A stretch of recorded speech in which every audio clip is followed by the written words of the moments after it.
हाँ जी। Hello and welcome to all my dear students. क्या हाल चाल है आप लोगों के, कैसे हैं आप सब लोग?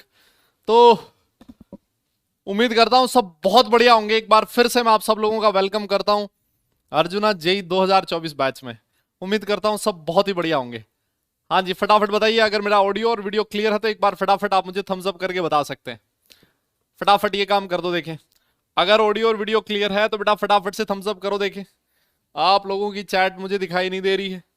चैट आपकी फ्रीज हो चुकी है, मुझे अपने मोबाइल का सहारा लेना पड़ेगा आपकी चैट को देखने के लिए। हाँ जी हाँ जी, एक मिनट रुकिएगा। 1 मिनट। अच्छा, आ रही है आवाज? सही आ रही है? और एक बहुत बढ़िया, बहुत बढ़िया। वेरी गुड वेरी गुड, बहुत बढ़िया जी, बहुत बढ़िया। हाँ हाँ हाँ, एकदम बढ़िया। Very good. ठीक है जी, ठीक है ठीक है ठीक है ठीक है। ओके दादा, ओके। हाँ तो अब यार, अपनी एक क्लास कैंसिल हो गई थी लास्ट, मैंने सुना ऐसा। कल अपनी क्लास नहीं हुई थी ना, तो बहुत सारे लोगों ने बड़ा कंसर्न जताया। बोले सर क्या हो गया, आपकी तबीयत ठीक है? कोई कुछ कह रहा था, कोई कुछ कह रहा था। तो यार, तबीयत तबीयत तो सब कुछ ठीक थी, लेकिन हुआ कुछ ऐसा, जैसा आप सब लोगों को पता है, मैंने संडे को जेई एडवांस का रिजल्ट आया था, है ना? तो वो जो रिजल्ट था उसमें अब आपके जो बड़े भाई बहन हैं उन्होंने बहुत अच्छा रिजल्ट दिया, है ना? बहुत अच्छी रैंक उन्होंने प्रोड्यूस करी। तो फिर उसका सेलिब्रेशन हुआ, आप लोगों ने देखा भी होगा शायद सेलिब्रेशन, है ना? तो बोला कि सर आपको सेलिब्रेशन में आना पड़ेगा। तो यार मैं रहता हूँ इधर जयपुर, और जाना पड़ गया नोएडा। तो वो एकदम से क्योंकि रिजल्ट आया और वो सारा सब कुछ ऐसा हुआ ना कि क्लास रिकॉर्ड भी नहीं कर पाया, और फिर मुझे डायरेक्ट जाना पड़ा उधर कल सेलिब्रेशन में। तो इस वजह से कल वाली अपनी क्लास नहीं हो पाई। ठीक है ठीक है। तो भाई लोगों, रीजन तो ये था, और ये एक्चुअल रीजन है। हाँ, इसमें तुम ये ना सोचना है गोली दे रहे हैं सर। यही रीजन है, एकमात्र कारण यही था जिस वजह से नहीं ले पाए क्लास। All right. हाँ, और हाँ, वो ऐसा ना हो, अरे यार वो उस दिन तुम्हारे रिकॉर्डेड क्लास दी मैंने सैटरडे को, फिर मैंने क्या कहा ना, गलती से एक मैंने एक वो फोटो अपलोड कर दी इंस्टाग्राम पे, है ना? अब वो फोटो थी पुरानी, एक आध वीक पुरानी फोटो थी। ऐसे ही मेरा मन किया डाल देते हैं, बहुत दिन हो गए को पोस्ट नहीं करी हुई। तो भाई जो भर भर के जनता ने कमेंट किए कि अच्छा सर, ये कारण था कि हमें रिकॉर्डेड क्लास मिली है। हाँ, कोई कह रहा साहब हमें रिकॉर्डेड क्लास देके मजे ले रहे हो आप। अरे भाई लोगों, ऐसा कुछ नहीं था भाई, है ना वो? हाँ, वो तो यार फोटो थी पुरानी। तो इससे मुझे एक सबक मिला अब, कि अगर जिस दिन आप छुट्टी लो या फिर कोई रिकॉर्डेड क्लास दो, उसके 3-4 दिन के आसपास वाले उस एरिया में ना, उस 3-4 दिन के टाइम में कोई फोटो वोटो पोस्ट अपलोड मत करो, है ना? ये सबक मुझे मिला इससे। तो यार वो रीजन अलग था, मतलब है, तुम कहाँ की बात कहाँ चिपका देते हो। यस। हाँ, ऑल ओके ओके, ठीक है जी। तो चलिए फिर हम लोग स्टार्ट करें सेशन को। वैसे ही अपनी 2-3 क्लास यार इस चक्कर में खराब हो गई। एक दिन वो इंटरनेट की वजह से खराब हो गई थी, है ना? और एक दिन मैं बीमार हो गया था, उस वजह से अपनी क्लास नहीं हो पाई थी। और एक ये वाली क्लास, कल वाली क्लास नहीं हो पाई। तो ऐसे करके अपनी 3 क्लासेज ऐसी हैं जो नहीं हो पाई, है ना? अब कोशिश ऐसी ही होती कि क्लास ना हो, मतलब ना हो in the sense class cancel ना हो। लेकिन अब वो कई बार हो जाता है यार ऐसा रीजन, जिसकी वजह से क्लास वास, मतलब वो करनी पड़ती है, मतलब कुछ कुछ उसमें आगे पीछे ना कुछ बचता नहीं है फिर, है ना?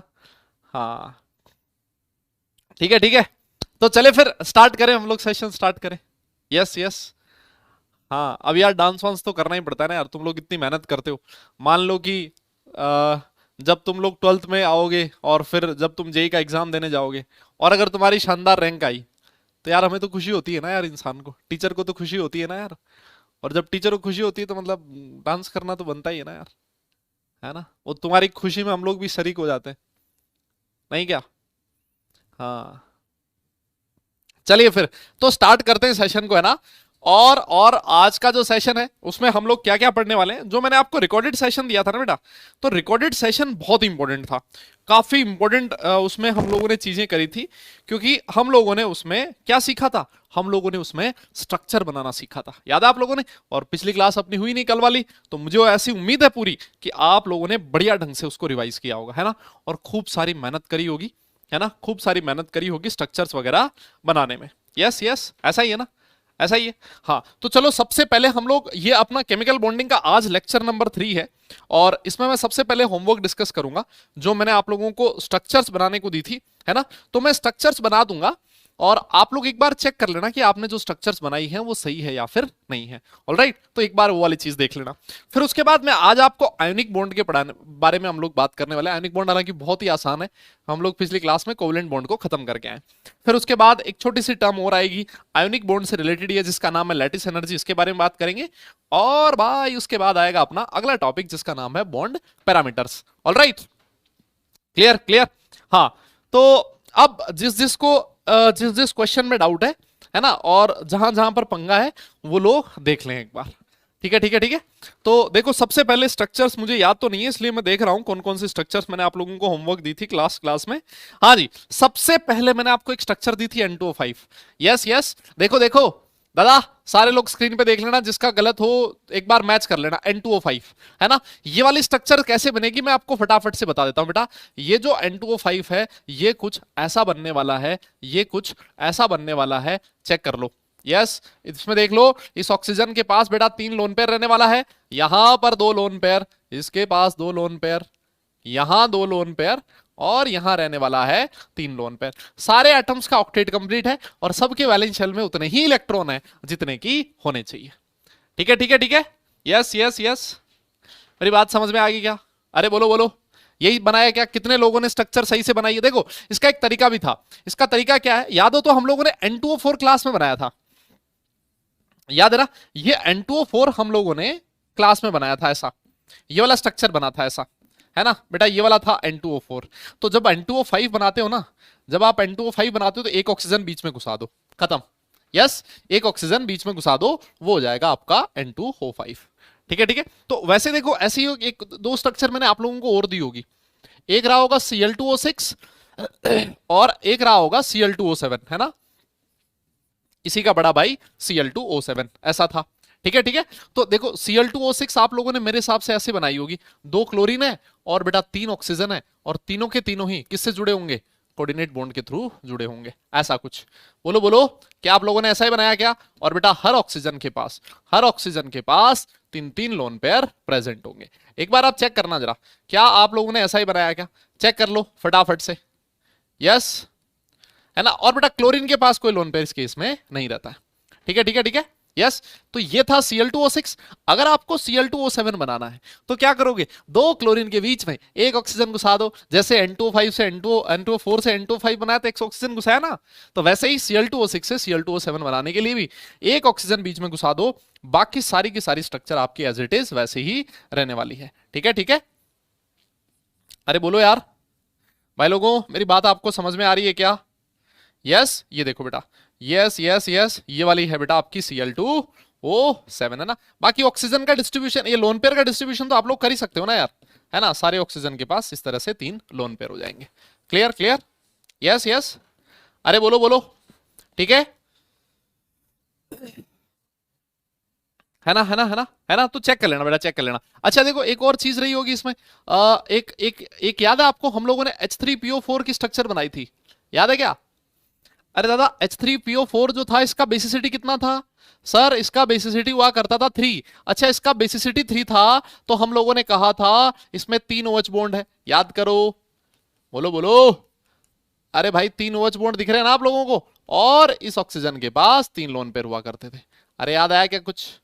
हम लोगों ने बोला था जो ऑक्सी एसिड्स होते हैं, ऑक्सी एसिड्स के केस में जितना बेसिसिटी होता है उतने ही नंबर ऑफ OH बॉन्ड होते हैं, है ना। तो वैसे ही अगर मान लो मुझे H3PO3 बनाना होता, है ना, ये शायद मैंने आप लोगों को होमवर्क दिया था। यस, तो बेटा इसकी बेसिसिटी कितनी होती है जनाब? इसकी बेसिसिटी होती है 2, और अगर इसका बेसिसिटी 2 है इसका मतलब इसमें 2 OH बॉन्ड प्रेजेंट होंगे। ठीक है ना, तो आपने फास्फोरस सेंट्रल एटम बना दिया और बेटा 2 OH बॉन्ड ऐसे बना दिए, देखो एक OH ये रहा, एक OH ये रहा, और क्या बच गया सर? एक H बच गया, तो एक H फास्फोरस से, और सर एक ऑक्सीजन बचा क्या? यस, ये देखो इस तरह से आपने ऑक्सीजन बना दिया। ठीक है, क्या मैच किया? क्या बताओ बताओ, आपका मैच किया क्या बेटा? चेक करना। यस, तो इसमें देखो 2 OH बॉन्ड है, जो तीसरा हाइड्रोजन है वो ऑक्सीजन से अटैच ना होकर किससे अटैच है? फास्फोरस से अटैच है ना, इसी वजह से इसकी बेसिसिटी 3 है। क्लियर। और इसी का छोटा भाई और था, इसी का एक छोटा भाई और था जिसका क्या नाम था बेटा? जिसका नाम था H3PO2। याद है इसकी बेसिसिटी कितनी होती है सर, ये होता है 1। अरे बोलना यार, अगर इसका बेसिसिटी 1 है तो भाई लोगों इसमें सिर्फ और सिर्फ एक ही OH बॉन्ड प्रेजेंट होगा, ठीक है ना। तो बाकी बाकी एक ऑक्सीजन है वो कोऑर्डिनेट बॉन्ड से जुड़ा होगा, और दोनों हाइड्रोजन है वो डायरेक्ट फास्फोरस से जुड़े होंगे। बताइए ईमानदारी से, क्या ये मैच किया क्या? हाँ जी हाँ जी हाँ जी, क्या ये मैच किया आप लोगों का? बोलो बोलो बोलो बोलो, यस यस यस, है ना। देखो जिन लोगों का मैच नहीं किया ना, मैं आपको बताऊं, कोऑर्डिनेट बॉन्ड में हो सकता है आपको ऊपर नीचे बनाने में दिक्कत आई हो। जिन लोगों का मैच नहीं भी किया, आपको घबराना नहीं है। ऐसा नहीं है कि आप लोग पहली बार स्ट्रक्चर देखोगे, है ना। ये शुरुआत है स्ट्रक्चर्स बनाने की। ये क्या है बेटा, ये सिर्फ शुरुआत है स्ट्रक्चर्स बनाने की।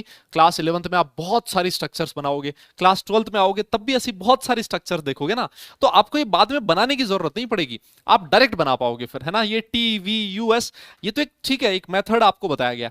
बाद में थोड़े टाइम बाद आप लोग धीरे धीरे आपको अपने आप ही स्ट्रक्चर्स का पता लगने लग जाएगा कि अच्छा अरे H2SO4 ये तो मुझे आती है, अरे HNO3 ये तो मुझे आती है ना। तो ये अपने आप ही मैच करने लग जाएगी, ठीक है ना। अभी आपको घबराना नहीं है, अभी ऐसा ना हो कि भाई ये ऐसे ये ऐसे ये ऐसे वो से, सर मेरा ये यहाँ गलत लग गया, मेरा यहाँ। आप सिर्फ कमी देखो कि मैंने जो बनाया उसमें क्या कमी थी, है ना। देखो अगर इनसे मैच नहीं किया होगा ना, मैं आपको हमेशा बोल देता हूं, अगर मैच नहीं भी किया होगा ना, मैच नहीं भी किया होता, तब आपको एक ही चीज सोचनी थी कि यार कहां पर ऑक्टेट कंप्लीट नहीं है, कहां पर वैलेंस शेल में उतने इलेक्ट्रॉन नहीं है जितने की होने चाहिए, है ना। तो आपको सिर्फ वो चीज सोचनी होती है।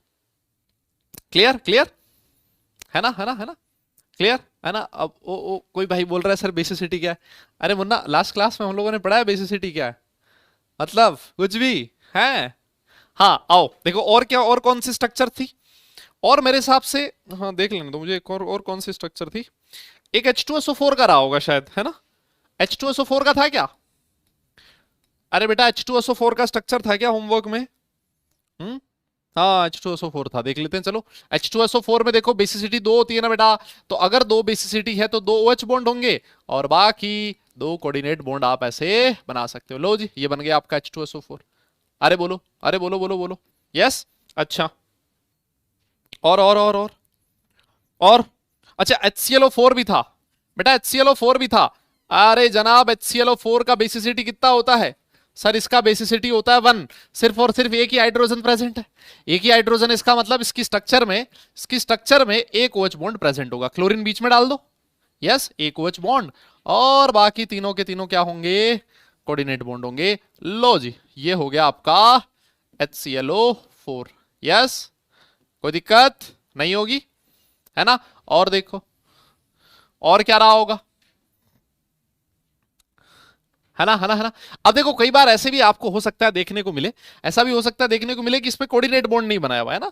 कहीं पे कुछ लोग ऐसे होंगे जिन्होंने इंटरनेट से देखा होगा, तो वहां पर उनको कोऑर्डिनेट बॉन्ड नहीं दिखा होगा, है ना। यहाँ पर कोऑर्डिनेट बॉन्ड नहीं दिखा होगा, ऐसे नॉर्मल ऐसे बना रखा होगा, इस तरह से, इस तरह से बना रखा होगा, ऐसे ना। तो भैया ये तो कॉमन सेंस की बात है, कॉमन सेंस की बात है। इसका मतलब ये है कि इस बॉन्ड के जो इलेक्ट्रॉन है उसमें ऑक्सीजन का कोई भी इलेक्ट्रॉन नहीं है, तभी यहाँ 6 इलेक्ट्रॉन बना रखे हैं। तो एक अंडरस्टूड है कि यहाँ पर कौन सा बॉन्ड रहा होगा, कोऑर्डिनेट बॉन्ड रहा होगा, ठीक है ना। ठीक है ठीक है, हाँ। तो वो मत घबराना कि सर कहीं पर तो यहाँ पर बॉन्ड बना हुआ ही नहीं है कोऑर्डिनेट। अरे मतलब ये तो अपने अपने उसकी बात है ना, कॉमन सेंस की बात है। अच्छा, और देखो फिर उसके बाद एक रहा होगा HNO3, है ना। HNO3 साहब, HNO3 का भी बेसिसिटी कितना होता है सर? इसका बेसिसिटी भी होता है 1, यस। कितनी होती है बेटा?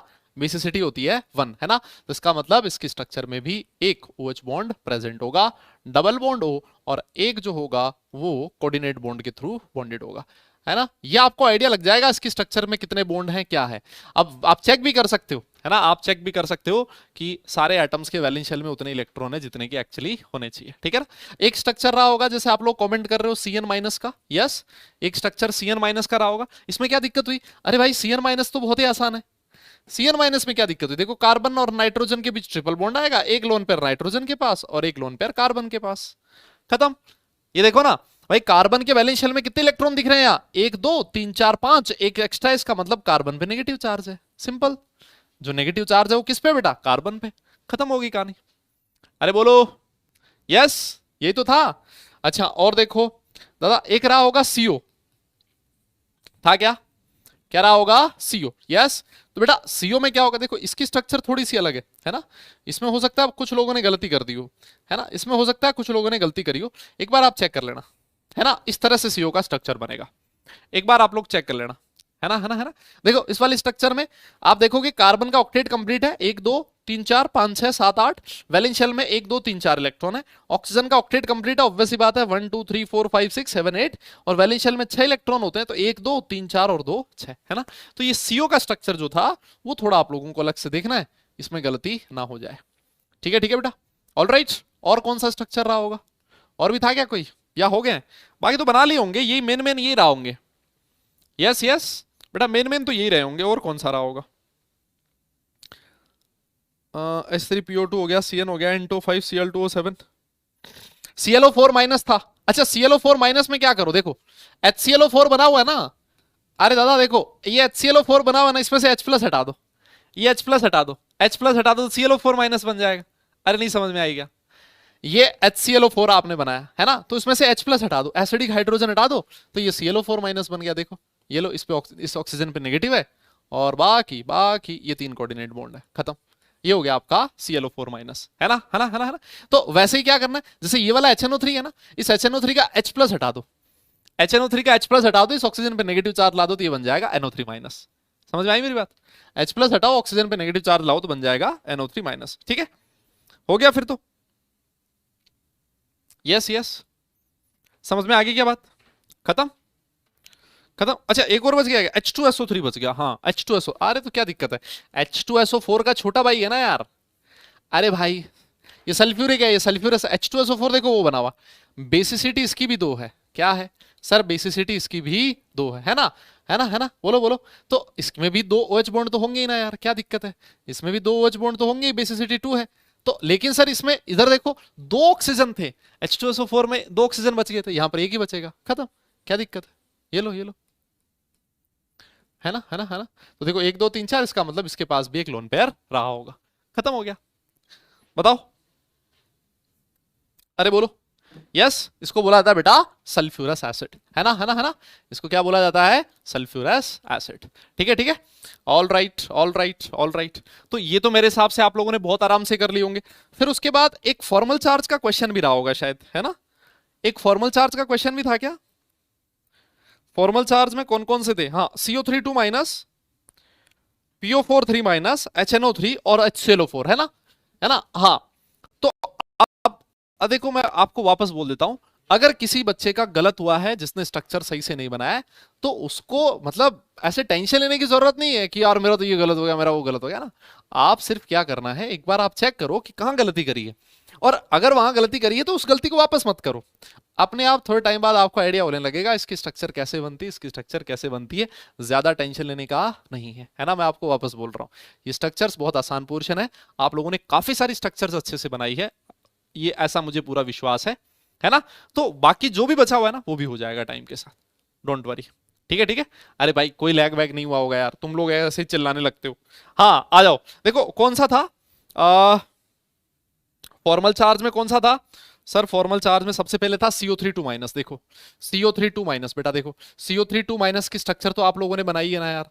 CO3 2 माइनस की स्ट्रक्चर हम लोग बना चुके हैं। यस CO3 2 माइनस की स्ट्रक्चर हम लोग बना चुके हैं ना यार, यही वाली तो स्ट्रक्चर बनवाई थी आपसे। तो देखो इस पे नेगेटिव था, इस पे नेगेटिव था। मान लो ये वाला ऑक्सीजन है, इसको नंबर 1 दे देता हूं, है ना। तो बेटा ये वाला ऑक्सीजन, ये वाला ऑक्सीजन तो सेम है, इस ऑक्सीजन को नंबर 2 दे देता हूं। आइए फॉर्मल चार्ज निकाल देते हैं, चेक कर लेना। फॉर्मल चार्ज अगर मैं निकालूं ऑक्सीजन 1 का, तो फॉर्मूला क्या होता था? V वैलेंशियल में 6 electron minus number of non bonding electron कितने? 6। और बेटा ये ऑक्सीजन कितने बॉन्ड बना रहा है? 1। इसका मतलब इसका फॉर्मल चार्ज कितना आएगा? -1 आएगा। अरे बोलो यस यस यस बेटा, इसका -1 है तो इसका भी कितना होगा? -1 होगा। अरे हाँ ना बोलना यार, यस यस यही होगा ना। और देखो अगर मान लो मैं आपसे कहूं फॉर्मल चार्ज निकालो ऑक्सीजन नंबर 2 का, आप बोलोगे सर वैलेंस शेल में 6 इलेक्ट्रॉन होते हैं, माइनस नॉन बॉन्डिंग इलेक्ट्रॉन 4 है, -2 बॉन्ड बना रहा है, इसका मतलब इसका फॉर्मल चार्ज 0 आएगा। Clear clear, yes. और अगर मान लो मैं तुमसे कहूं कि फॉर्मल चार्ज कार्बन का बताओ, तो आप बोलोगे सर वैलेंस शेल में 4 इलेक्ट्रॉन है, इसके पास कोई नॉन बॉन्डिंग इलेक्ट्रॉन नहीं है, और बॉन्ड भी 4 बना रहा है, तो इसका फॉर्मल चार्ज कितना आ जाएगा? 0 आ जाएगा। क्लियर, यस यस बेटा, समझ में आ गई क्या बात? अरे बोलो ना यार, कोई कह रहा है सर कार्बन का +2 आएगा। अरे भैया कैसे आएगा कार्बन का +2? कैसे न बातन कर रहे हो भाई, हैं? ठीक है ठीक है।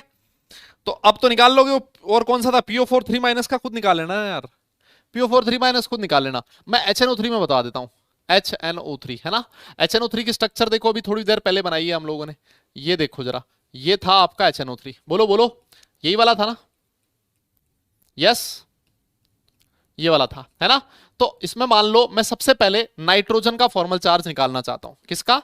नाइट्रोजन का। तो फॉर्मल चार्ज नाइट्रोजन का कैसे आएगा सर? आएगा नंबर ऑफ वैलेंस इलेक्ट्रॉन कितने होते हैं, 5, माइनस नाइट्रोजन के पास कोई लोन पे रह गया नहीं सर। और ये बॉन्ड कितने बना रहा है, 1 2 3 4, 4 बॉन्ड बना रहा है, तो इसका फॉर्मल चार्ज कितना आ गया बेटा, +1 आ गया। बोलो बोलो, अरे बोलो ना। यस। और देखो, फिर उसके बाद मान लो ये वाला ऑक्सीजन है, इसको मैं नंबर 1 दे देता हूं। Oxygen number, formal charge oxygen 1 का, वैलेंस शेल में 6 electron, minus non bonding electron 4, minus bond 2, तो ये कितना आ जाएगा, 0 आ जाएगा। ठीक है ना। इस ऑक्सीजन का फॉर्मल चार्ज भी अगर आप निकालोगे 0 आएगा। अगर मान लो ये वाले ऑक्सीजन की मैं बात करूं, ऑक्सीजन नंबर 2, इसका फॉर्मल चार्ज निकाल दूं, वैलेंस शेल में 6 इलेक्ट्रॉन है सर, नॉन बॉन्डिंग इलेक्ट्रॉन भी 6 है, बॉन्ड 1 बना रहा, तो इसका कितना आ जाएगा, -1। यस, तो इसका -1, इसका +1, एज अ होल पूरा HNO3 में सारे एटम्स का अगर आप फॉर्मल चार्ज कैलकुलेट करोगे, उसका अगर आप सम करोगे तो वो कितना आएगा, 0 आएगा। क्लियर? अरे बोलो यार, यस यस यस। दाल समझ में आ गई क्या बात? यार बोलना पड़ेगा यार, है जी भाई, यार बोलना पड़ेगा। मतलब HClO4 की स्ट्रक्चर आप लोगों को बनवा चुका हूं मैं, है ना, है ना, है ना। देखो कैसन होता है HClO4 सर, ये था, फिर उसके बाद ये ऑक्सीजन, ये ऑक्सीजन, ये ऑक्सीजन, ऐसा ही था ना। आप लोगों ने लोन पेयर भी बना दिया था, ये देखो, ये देखो, और ये देखो भाई, ये देखो, ये देखो, ऐसे, है ना। तो ये देखो बेटा, ये जो तीनों ऑक्सीजन है, ये लास्ट बता रहा हूं, ये वाला ऑक्सीजन, ये वाला ऑक्सीजन, ये वाला ऑक्सीजन, ये तो एक ही तरह के हैं, है ना। इस वाले ऑक्सीजन को 2 लिख देता हूं। तो देखो फॉर्मल चार्ज अगर ऑक्सीजन 1 का निकालना हो, तो वैलेंस शेल में कितने इलेक्ट्रॉन होते हैं, 6 और नॉन बॉन्डिंग इलेक्ट्रॉन भी 6 है और बॉन्ड बना रहा 1, है ना, तो -1 आ जाएगा। तो इसका भी -1, इसका भी -1, इसका भी -1। अगर मैं फॉर्मल चार्ज ऑक्सीजन नंबर 2 का निकालूं, यस, तो बेटा वैलेंस शेल में 6 इलेक्ट्रॉन है और नॉन बॉन्डिंग इलेक्ट्रॉन 4 और बॉन्ड बना रहा है 2, तो इसका आएगा 0। यस। और बेटा अगर मैं क्लोरीन का निकालूं, फॉर्मल चार्ज क्लोरीन का, तो वो आएगा, देखो वैलेंस शेल में कितने इलेक्ट्रॉन होते हैं, 7, है ना, और नॉन बॉन्डिंग इलेक्ट्रॉन 0, और कितने बॉन्ड बना रहा है, 4, तो इसका कितना आएगा बेटा, +3। तो ये है +3, ये -1 -1 -1 -3, तो टोटल कितना आ जाएगा, 0 आ जाएगा। बताइए क्या यहां तक कहानी सही है? बोल दो अब, सब कुछ ठीक है? हैं जी, हैं जी, हैं जी। तो ये बेटा होमवर्क था जो हम लोगों ने डिस्कस कर लिया, हालांकि अपना काफी सारा टाइम होमवर्क डिस्कशन में चला गया, चलो कोई बात नहीं, लेकिन बेटा ये होमवर्क डिस्कस करना भी जरूरी था, है ना, नहीं तो पता कैसे लगता कौन सही है कौन गलत है ना, है ना, है ना। यस, क्लियर क्लियर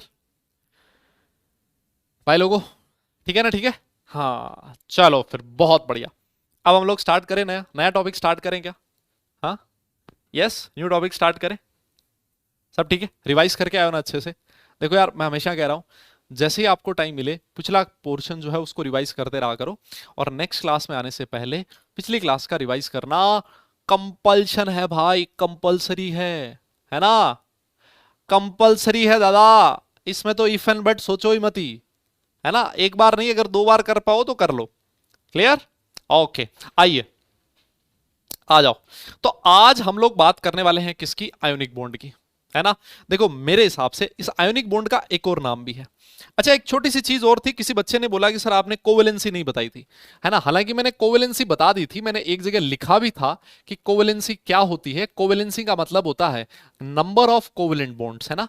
आपका कोई भी एटम कितने कोवेलेंट बॉन्ड बनाता है, number of covalent bonds formed by an atom, ठीक है ठीक है, फॉर्म्ड बाय एन एटम, ठीक है बेटा, है ना। एक एटम कितने कोवेलेंट बॉन्ड बना सकता है, वही उसकी कोवेलेंसी होती है ना। जैसे मान लो मैं H2O लिखूं, यस, H2O में आपने कहा साहब ये ऑक्सीजन है, ऑक्सीजन की कोवेलेंसी बताओ। अरे भैया ऑक्सीजन 2 कोवेलेंट बॉन्ड बना रहा है, तो इसकी कोवेलेंसी कितनी हो जाएगी, 2 हो जाएगी, खत्म होगी ना बात। भाई बोलना यार, स्ट्रक्चर बना और देख ले कि वो कितने कोवेलेंट बॉन्ड बना रहा है ना। जैसे मान ले, देख NH3 है तेरा, NH3 है, नाइट्रोजन है, नाइट्रोजन महाराज कितने कोवेलेंट बॉन्ड बना रहा है, सब 3 बना रहा है। अरे तो भैया इसकी कोवेलेंसी कितनी हो जाएगी बोलो, सर इसकी कोवेलेंसी हो गई 3। यस, जैसे मान लो CH4 लिखा आपने, यहां पर देखो कार्बन कितने बॉन्ड बना रहा है, 4 बॉन्ड बना रहा है। यस, 4 कोवेलेंट बॉन्ड बना रहा है, तो बेटा इसकी कोवेलेंसी कितनी होगी, 4 होगी कि नहीं होगी? अरे बोलना यार, वैलेंसी तो आप लोग जानते ही हो, को लगा दिया मतलब कोवेलेंट बॉन्ड से। यस यस, जैसे मान लो PCl5 है। यस बेटा PCl5 है, फोस्फोरस की कोवेलेंसी पूछ ली किसी ने, आप बोलोगे भाई फोस्फोरस जो है वो 5 कोवेलेंट बॉन्ड बना रहा है ना, 5 कोवेलेंट बॉन्ड बना रहा है, इस वजह से इसकी कोवेलेंसी कितनी हो जाएगी, बोलो 5 हो जाएगी। कोई दिक्कत है क्या इसमें, है भाई? अरे इसमें कोई परेशानी वाली बात है क्या? नहीं है ना यार, बहुत आसान है ये तो। यस यस यस, बहुत इजी है, नहीं क्या? अरे बोलना दादा। यस, चलो बहुत बढ़िया है ना। तो आप लोग चाहो तो इसको लिख सकते हो, हालांकि मैंने कहीं ना कहीं लिखवाया था इस चीज को, कहीं ना कहीं तो मैंने लिखवाया था छोटा सा, है ना, अलग से वही हेडिंग बना के ना लिखाया हो, वहीं पे कहीं लिख दिया हो कि छोटा सा इक्विवेलेंसी क्या होती है। यस, हो गया हो गया, नोट कर लिया? ओके ओके ओके, आइए फिर बेटा आगे चलते हैं, और आज हम लोग सबसे पहले बात करेंगे, सबसे पहले बात करेंगे किसकी, आयोनिक बॉन्ड की। आयोनिक बॉन्ड का एक और नाम भी है, इसको और क्या बोला जाता है, इलेक्ट्रोवैलेंट बॉन्ड कहा जाता है ना। और सारी दुनिया जानती है यार आयोनिक बॉन्ड कैसे बनता है भाई? अरे तो बचपन में पढ़ा यार आयोनिक बॉन्ड कैसे बनता है, सर कोवलेंट बॉन्ड बनता है इलेक्ट्रॉन की शेयरिंग से, है ना। और आयोनिक बॉन्ड कैसे बनता है, इलेक्ट्रॉन के ट्रांसफर से। एक के पास इलेक्ट्रॉन ज्यादा है, दूसरे के पास कम है, एक को देना है, दूसरे को लेना है।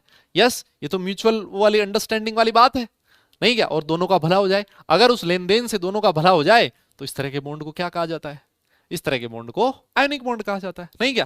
आइए देखते हैं भला कैसे होता है। देखो मान लो मैं एक एग्जांपल लिख दूं, NaCl सारी दुनिया जानती है। यस, NaCl सारी दुनिया जानती है। NaCl कैसे बना होगा सर, सोडियम का एटॉमिक नंबर 11 होता है सर, है ना, है ना, है ना। इसका इलेक्ट्रॉनिक कॉन्फ़िगरेशन होता है sir 1s2 2s2 2p6 3s1, है ना। अगर सर सोडियम ये वाला इलेक्ट्रॉन लूज कर देना, अगर सोडियम ये वाला इलेक्ट्रॉन लूज कर दे तो सर इसको मजा आ जाएगा सर, है ना। मजा कैसे आ जाएगा, इसको मजा ऐसे आ जाएगा सर, जैसे इलेक्ट्रॉन लूज किया इसके वैलेंस शेल में 8 इलेक्ट्रॉन रह जाएंगे, है ना। ये देखो अगर सोडियम ने 1 इलेक्ट्रॉन लूज कर दिया तो ये जो Na+ बना है ना, इसका इलेक्ट्रॉनिक कॉन्फ़िगरेशन क्या है, 1s2 2s2 2p6। ये देखो इसका ऑक्टेट कंप्लीट हो गया, है ना, है ना। वैलेंस शेल में कितना इलेक्ट्रॉन है सर, 8 इलेक्ट्रॉन है। यस, तो सोडियम की टेंडेंसी क्या है, इलेक्ट्रॉन लूज करने की। यस, तो बेटा इलेक्ट्रॉन लूज किया, इलेक्ट्रॉन लूज करने से क्या बनता है, सारी दुनिया जानती है केटायन बनता है। अरे दादा हाँ ना बोलना यार। यस, अब देखो तो सोडियम की टेंडेंसी है इलेक्ट्रॉन लूज करने की, इसके पास में कौन बैठा है, इसके पास में बैठा है इसका पड़ोसी क्लोरीन, है ना। क्लोरीन कहता है यार मेरा एटॉमिक नंबर है 17 और मेरा जो इलेक्ट्रॉनिक कॉन्फ़िगरेशन है वो है 1s2 2s2 2p6 3s2 3p5, है ना। अरे बोलना यार, ये कहता है कि मेरे वैलेंस शेल में 7 इलेक्ट्रॉन है, अगर मुझे कोई इलेक्ट्रॉन दे देना तो मेरा भला हो जाए। सोडियम कहता है भाई मैं तैयार बैठा हूं, मेरे से ले ले इलेक्ट्रॉन, तुझे जरूरत है तो। यस, तो सोडियम ने जो इलेक्ट्रॉन दिया क्लोरीन ने वो गेन कर लिया और क्या बना दिया, Cl- बना दिया। और जैसे ही Cl- बना, एनायन बन गया। इसको क्या कहते हो आप, एनायन बनते हो, है ना, नेगेटिव चार्ज। अब एनायन जैसे ही बना, बेटा यहां देखो ना यार, इसके वैलेंस शेल में कितना इलेक्ट्रॉन हो गया सर, देखो 8 इलेक्ट्रॉन हो गया सर। सर इसको मजा आ गया, इसका भी भला हो गया, सोडियम का भी भला। सोडियम का भला कैसे हुआ, इलेक्ट्रॉन देने से। क्लोरीन का भला कैसे हुआ, इलेक्ट्रॉन लेने से। आदान प्रदान हो रहा है, ट्रांसफर ऑफ इलेक्ट्रॉन हो रहा है। दादा खाना बोलना पड़ेगा, समझ में आ रही मेरी बात, है ना। तो अब देखो सर एक केटायन बन गया सर, एक एनायन बन गया, दोनों पे सर ऑपोजिट चार्ज है, दोनों पे ऑपोजिट चार्ज है। और ये दुनिया की हमेशा रीत रही है कि ऑपोजिट चार्जेस हमेशा एक दूसरे को अट्रैक्ट करते हैं, है ना। जैसे ये वाला जो अट्रैक्शन है, इसी फोर्स ऑफ अट्रैक्शन को बोला जाएगा आयोनिक बॉन्ड। बेटा इसी फोर्स ऑफ अट्रैक्शन को क्या कहते हो आप, आयोनिक बॉन्ड कहते हैं। कितना आसान है कि नहीं, बोलो बोलो, है कि नहीं आसान। इसी को क्या बोला जाता है, हैं जी, हैं जी, इसी को क्या बोलते हो आप, आयोनिक बॉन्ड कहते हो। तो भैया आयोनिक बॉन्ड क्या था, अरे बॉन्ड क्या होता है सर, बॉन्ड होता है एक अट्रैक्शन जो किन्हीं दो चीजों को एक दूसरे के साथ जोड़े रखता है। तो यहां पर जो अट्रैक्शन है वो कौन सा अट्रैक्शन है, वो अट्रैक्शन है इलेक्ट्रोस्टैटिक फोर्स ऑफ अट्रैक्शन। दादा बोलना पड़ेगा, यस, वो फोर्स ऑफ अट्रैक्शन कौन सा है, electrostatic force of attraction. Sir एक पे पॉजिटिव एक पे नेगेटिव, दो चार्जेस के बीच जो फोर्स ऑफ अट्रैक्शन लगता है that is known as electrostatic force of attraction, और इसी को बोला जाता है आयोनिक बॉन्ड। मेरी बात समझ में आ गई क्या, हैं जी, हैं जी, हैं जी, यस यस, आसान है, बहुत सिंपल चीज है। जैसे मान लो, अच्छा एक चीज और देखो, जैसे हम लोगों ने लिखा था कोवेलेंसी। कोवेलेंसी क्या थी, कोवेलेंसी थी कि एक एटम कितने कोवेलेंट बॉन्ड बना रहा है ना। एक टर्म होती है इलेक्ट्रोवेलेंसी, हालांकि इसकी डेफिनेशन आगे लिखी हुई है ना, लेकिन मैं यहां समझा देता हूं। यस, एक टर्म होती है इलेक्ट्रोवैलेंसी। इलेक्ट्रोवैलेंसी क्या होती है कि जब आयोनिक बॉन्ड बनता है, यस, जब आयोनिक बॉन्ड बनता है तो आयंस पे जो चार्ज होता है ना उसको बोला जाता है इलेक्ट्रोवैलेंसी। जैसे मान लो आपसे कोई कहे कि सोडियम क्लोराइड में सोडियम की इलेक्ट्रोवैलेंसी कितनी है, क्या कहे आपसे कि NaCl में सोडियम की इलेक्ट्रोवैलेंसी कितनी है, तो आप कितनी बोलोगे? सर जब बॉन्ड बना है तो सोडियम पे चार्ज कितना था? 1 यूनिट ऑफ पॉजिटिव चार्ज, तो आप बोलोगे सर इसकी इलेक्ट्रोवैलेंसी है 1। कितने बोलोगे? इलेक्ट्रोवैलेंसी है 1, है ना। और वैसे ही मान लो क्लोरीन की इलेक्ट्रोवैलेंसी पूछे तब भी कितनी बोल दोगे? 1। जब आयोनिक बॉन्ड बनता है तो कैटायन और एनायन पे जो चार्ज होता है that is known as electrovalency. मेरी बात समझ में आ गई क्या? यस यस, है ना बेटा, प्लस माइनस लगाने की जरूरत नहीं होती, है ना, वो अंडरस्टूड है अपने आप, अंडरस्टूड है अपने आप कि उस पे सोडियम पे प्लस ही रहा होगा, है ना। वैलेंसी कभी भी प्लस और माइनस में नहीं होती, इस बात को याद रखें। क्लियर? बहुत बढ़िया। हाँ, अब जैसे मान लो, अब जैसे मान लो ऐसे लिखा है MgCl2, है ना। जैसे मान लो मैंने ऐसे लिख दिया MgCl2, या फिर ऐसे मत लिखो ये लिख दो, कौन सा लिखोगे? CaF2 लिख दो, कैल्शियम फ्लोराइड लिख दो, चलो, है ना, CaF2 लिख दो, कैल्शियम फ्लोराइड। इसके बारे में बात कर लेते हैं। कैल्शियम का एटॉमिक नंबर आप जानते हो क्या? अरे भैया कैल्शियम होता है 20, एटॉमिक नंबर कितना होता है? 20 होता है ना। तो ये चीज आप लोगों ने पढ़ी हुई है बहुत आराम से, है ना बेटा। इसका इलेक्ट्रॉनिक कॉन्फ़िगरेशन मैंने ऐसे लिख दिया 3s2, यस, 3p6 4s2। देखो अगर ये 2 इलेक्ट्रॉन लूज कर देना, अगर इसने 2 इलेक्ट्रॉन लूज कर दी तो मजा आ जाएगा सर। सर केमिस्ट्री में मजा कैसे आता है? केमिस्ट्री में मजा आता है सर ऑक्टेट कंप्लीट हो जाने से। मैंने ज्यादा तो नहीं बना दिए क्या? हाँ भाई, ये कितना है? अरे सही बनाया ना, 10 और 10 20, ठीक है। हाँ, तो अब यहां पर कैल्शियम क्या करता है? कैल्शियम सर 2 इलेक्ट्रॉन लूज करता है, क्योंकि इसने जैसे ही 2 इलेक्ट्रॉन लूज किए, जैसे ही इसने 2 इलेक्ट्रॉन लूज किए सर इसका ऑक्टेट कंप्लीट हो जाएगा। देखो 3s2 3p6, outer most shell में 8 इलेक्ट्रॉन हो जाएंगे। ठीक है ठीक है ठीक है ठीक है बेटा, समझ में आ गई मेरी बात? अच्छा, अब देखो फ्लोरीन इसके पास बैठा हुआ। फ्लोरीन कहेगा यार दादा मुझे ना, मेरा इलेक्ट्रॉनिक कॉन्फ़िगरेशन ये होता है 1s2 2s2 2p5, मेरे ना वैलेंस शेल में 7 इलेक्ट्रॉन है। कितने? 7। तो मुझे कोई इलेक्ट्रॉन दे दे तो मजा आ जाए। तो कैल्शियम तैयार बैठा, बोले मेरा इलेक्ट्रॉन ले ले, F माइनस बन गया। जैसे एक इलेक्ट्रॉन गेन किया इसका भी ऑक्टेट कंप्लीट हो गया, है ना। तो अब देखो आपके पास 2 फ्लोरीन है, तो 2 फ्लोरीन कितने इलेक्ट्रॉन गेन करेंगे? 2 गेन करेंगे, सिंपल है। यस, एक फ्लोरीन ने 1 इलेक्ट्रॉन गेन किया तो 2 फ्लोरीन 2 इलेक्ट्रॉन गेन कर लेंगे।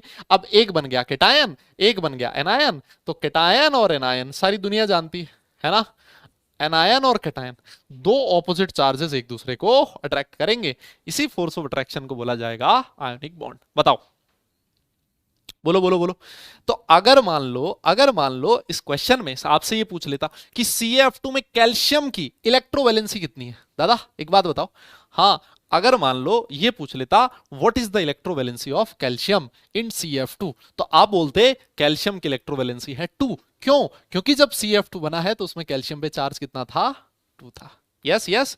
और अगर मान लो फ्लोरीन का पूछते तो 1 होती, है ना।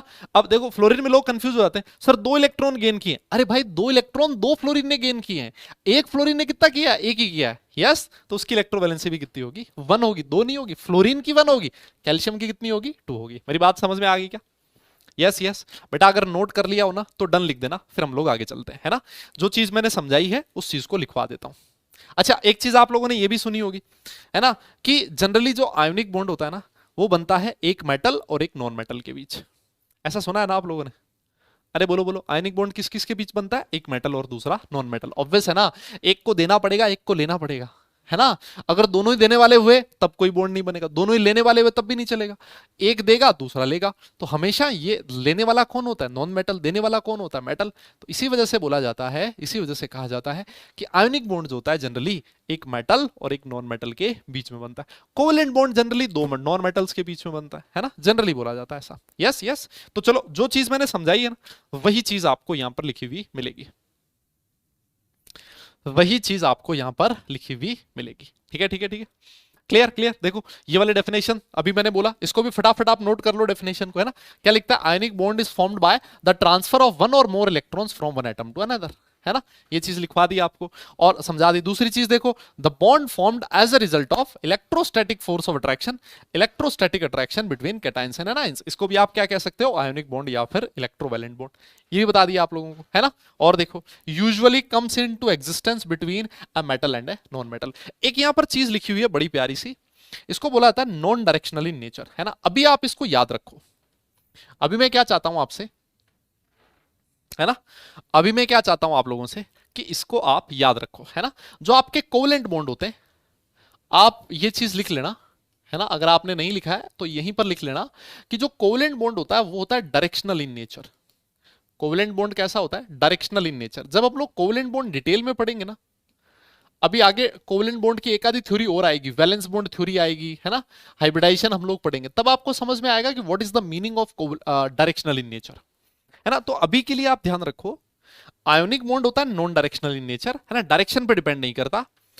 जो आपका कोवेलेंट बॉन्ड होता है it is directional in nature, है ना, ये डायरेक्शन पे डिपेंड करेगा कि कौन सी डायरेक्शन में बॉन्ड का फॉर्मेशन हो रहा है। ठीक है, ठीक है। तो ये चीज आप इसको बीच में लिख सकते हो, ठीक है ना। ये ध्यान रखो अभी के लिए, अभी के लिए ध्यान रखना। बाकी आगे हम लोग जब ये चैप्टर आगे थ्योरी आएगी वैलेंस बॉन्ड थ्योरी, उसमें आपको एकदम बढ़िया ढंग से समझ में आ जाएगा। ठीक है, ठीक है। हाँ जी, तो लिखो, चलो कोई बात नहीं, आराम से नोट करो, कोई दिक्कत नहीं है। सर जी राजस्थान में क्या हाल है? भैया राजस्थान में हो रही बारिश जोरदार, अभी हो रही एकदम जबरदस्त वाली बारिश। अभी मैं घर से आ रहा था, तो घर से आ रहा था तो एकदम बारिश पूरे रास्ते भाई, पूरी बारिश। रोजाना मुझे लगता है मतलब करीबन मैं आधे घंटे में पहुंच जाता हूँ, आज लगा मुझे 40 मिनट। मैं सोच रहा भाई कहीं लेट ना हो जाऊं क्लास के लिए, है ना, नहीं तो जनता बोलेगी सर क्या चक्कर है, मतलब है क्या चक्कर है सर, क्लास मिस कर देते हो, फिर आप टाइम पे नहीं आते हो, है ना, है ना। तो मैंने कहा भाई आज तो किसी भी हालत में टाइम पे पहुंचना है। और मुझे दूसरी ये चिंता सता रही थी, कई बार क्या होता है ना, अपना जो सेंटर है ना, तो इसके आसपास काफी सारे सेंटर्स है ना, कोचिंग इंस्टीट्यूट्स है, तो कई बार इधर पार्किंग नहीं मिलती, है ना, इधर कई बार पार्किंग नहीं मिलती। तो मैं आज ये सोच रहा गाड़ी थोड़ी दूर लगानी पड़ती, मैं सोच रहा भाई अगर आज पार्किंग नहीं मिली और बारिश हो रही है जोरदार, है ना, तो अगर मैं पार्किंग से यहाँ सेंटर तक आऊंगा ना, तब तक मैं नहा लूंगा। जनता सोचेगी भाई मास्टर आज नहा के नहीं आया, मतलब है उसके बाद यहीं पे नहा रहा है। लेकिन ऐसा हुआ नहीं, भगवान ने मेरी सुन ली, और जैसे ही मैं रुकने वाला था, मुझे पहली बात पार्किंग भी मिल गई, है ना, सेंटर के सामने ही मिल गई आज तो, और दूसरी चीज बारिश भी रुक गई, है ना, दोनों ही काम हो गए अपने। हाँ, दोनों काम एक बार जोरदार हो गए अपने, है ना। हाँ, नोट कर लो बेटा, नोट कर लो। हम्म,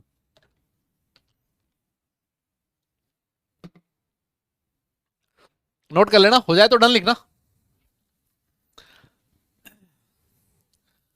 हाँ, नोट कर लो। हाँ, मतलब किस्मत अपनी ठीक रही है भाई, ऊपर वाले की दया रही है मेरे पे, किस्मत के मामले में बहुत ज्यादा खराब नहीं रही है, वो लगभग मेरी ठीक ही रही है। कोई कह रहा लेम्बोगिनी, ना भैया ना ना, इतने बड़े मास्टर ना ही हम कि मर्सिडीज और लेम्बोगिनी लेके चले। हाँ, इतना पैसा नहीं है हमारे पास, और दूसरी पैसे से बड़ी चीजें लेम्बोगिनी चलाओगे कहाँ पे भाई। ये बारिश में देखते हो पानी भर जाता है, वो तुम्हारी लेम्बोगिनी ना आधी आधी पानी के अंदर चलेगी, आधी पानी से बाहर चलेगी।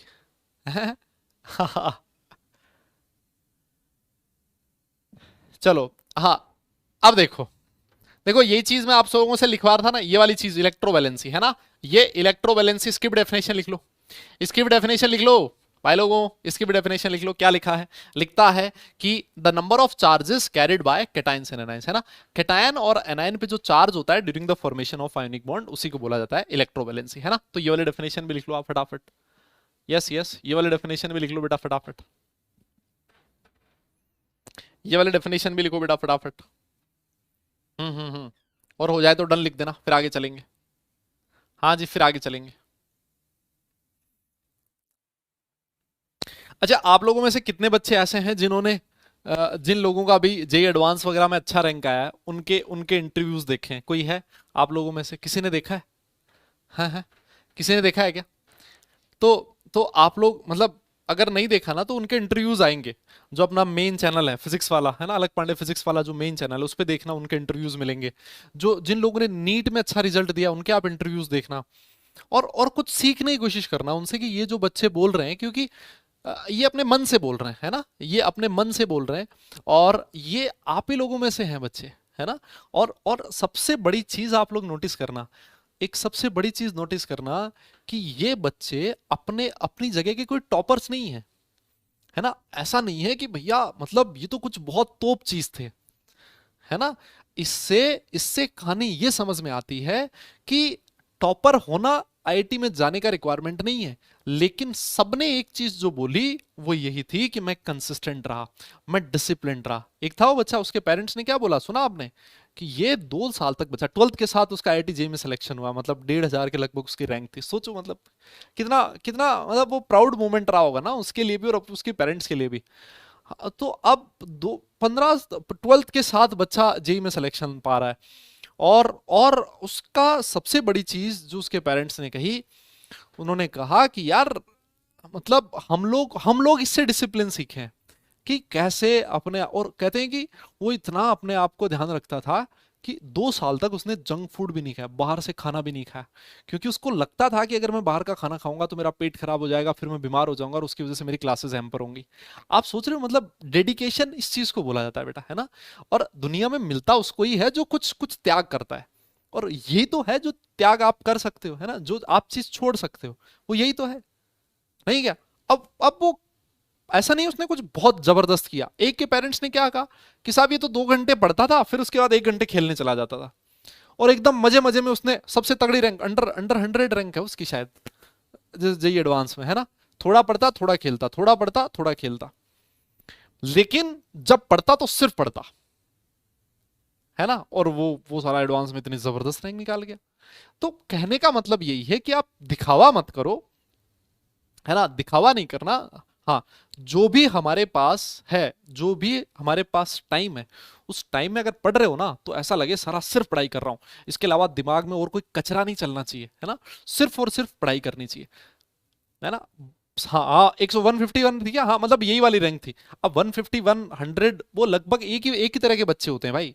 मतलब मुझे ऐसा लगता है ना कि जो टॉप 100 200 बच्चा होता है ना, उसका दिमाग एक जैसा होता है ना। वो सारे उनका कैलिबर सबका सेम ही होता है, फर्क सिर्फ इतना सा रहा होगा, किसी के 3 क्वेश्चन सही हो गए होंगे, किसी के 2 क्वेश्चन गलत हो गए होंगे, है ना, और उसी की वजह से रैंक जो है वो ऊपर नीचे आ गई होगी, है ना। इतना सा फर्क रहता है, और कोई बहुत ज्यादा उनमें डिफरेंस नहीं रहता है ना।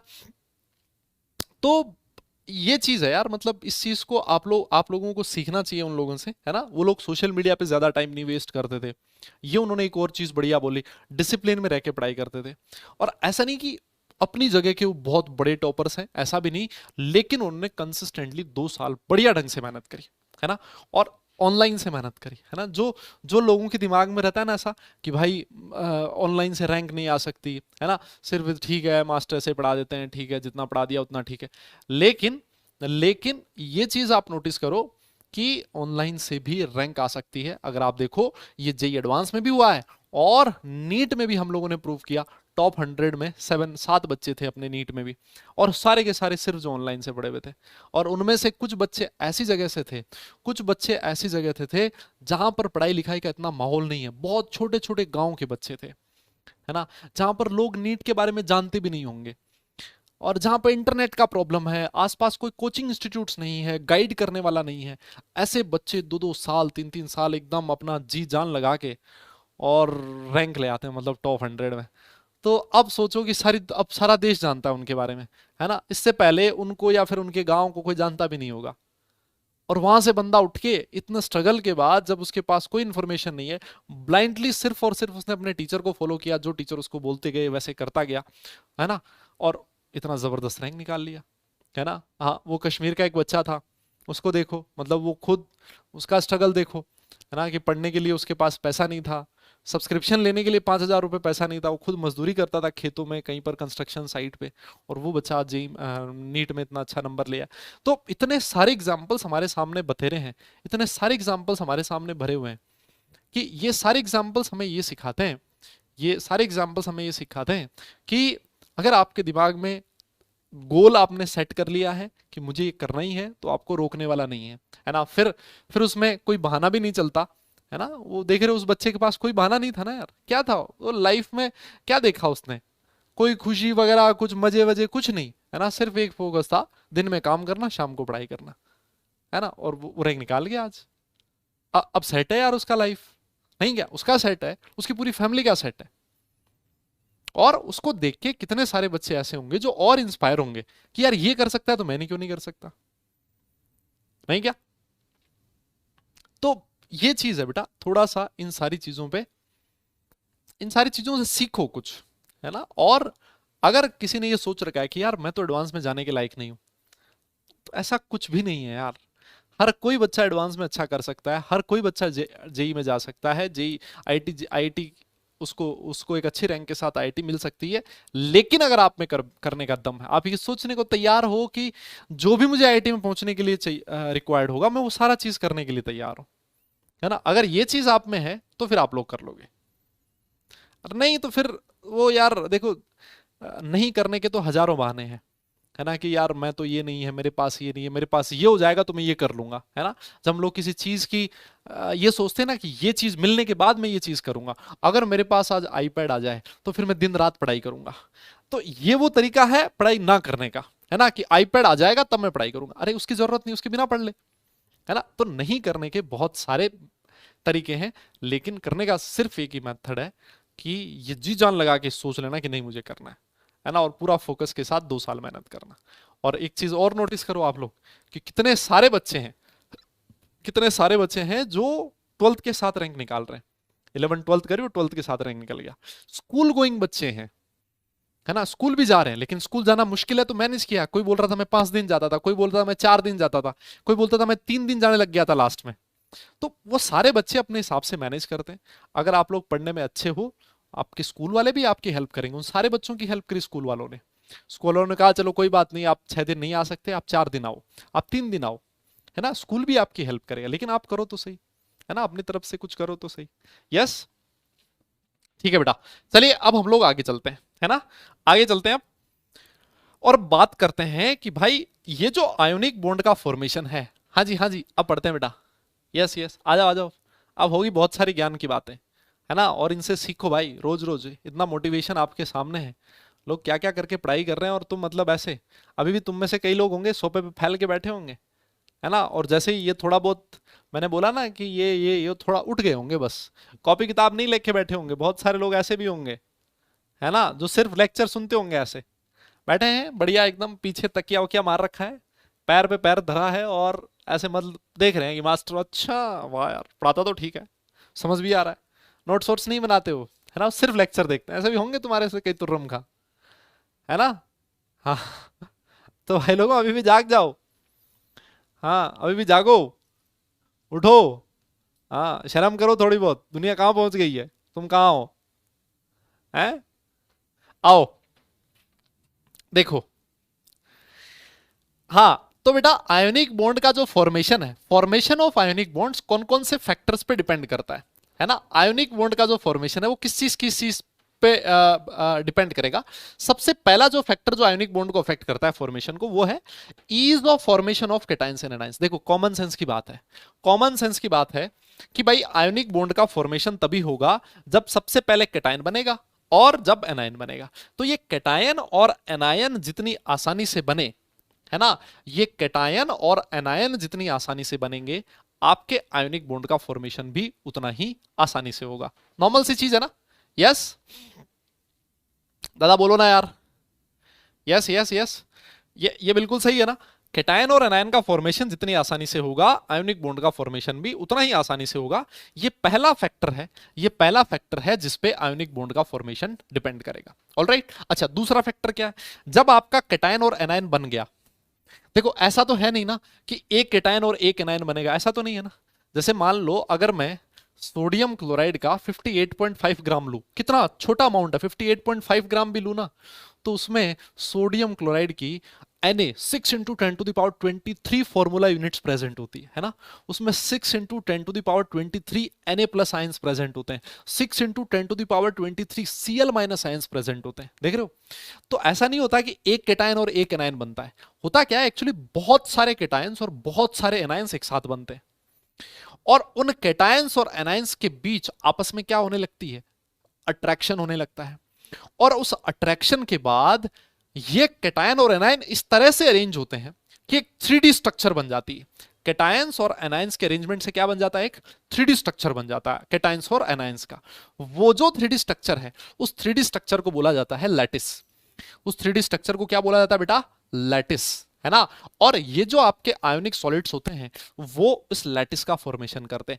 आयोनिक सॉलिड है इसका मतलब उसमें कैटायन होगा और एनायन होगा, और ये कैटायन और एनायन एक दूसरे को अट्रैक्ट करेंगे। अट्रैक्शन के बाद एक 3D नेटवर्क बन जाएगा, एक 3D स्ट्रक्चर बन जाएगा, that is known as lattice. अब ये जो लैटिस है ना, इस लैटिस के बारे में आप पढ़ोगे कक्षा 12th, है ना, कक्षा 12th।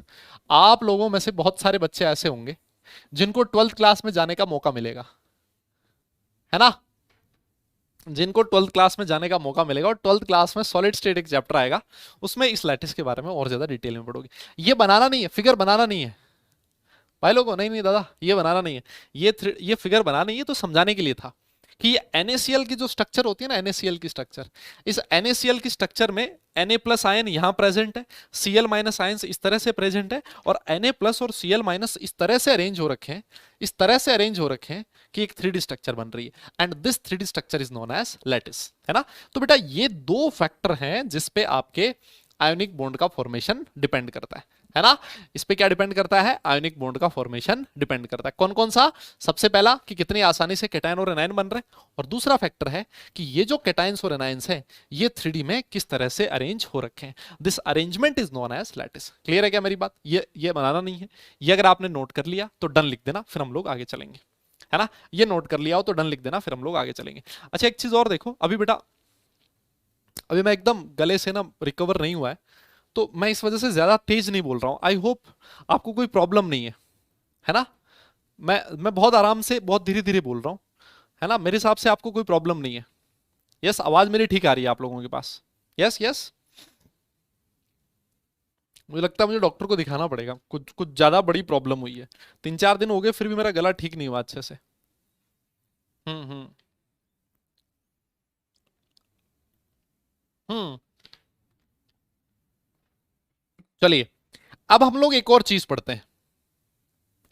आयोनिक बॉन्ड में ही एक और चीज है, इसका नाम है energy changes. Energy changes during the formation of ionic bond. Energy changes during the formation of ionic bond. जब एक आयोनिक बॉन्ड का फॉर्मेशन होता है तो किस किस तरह के एनर्जी चेंजेस पॉसिबल होते हैं, ठीक है।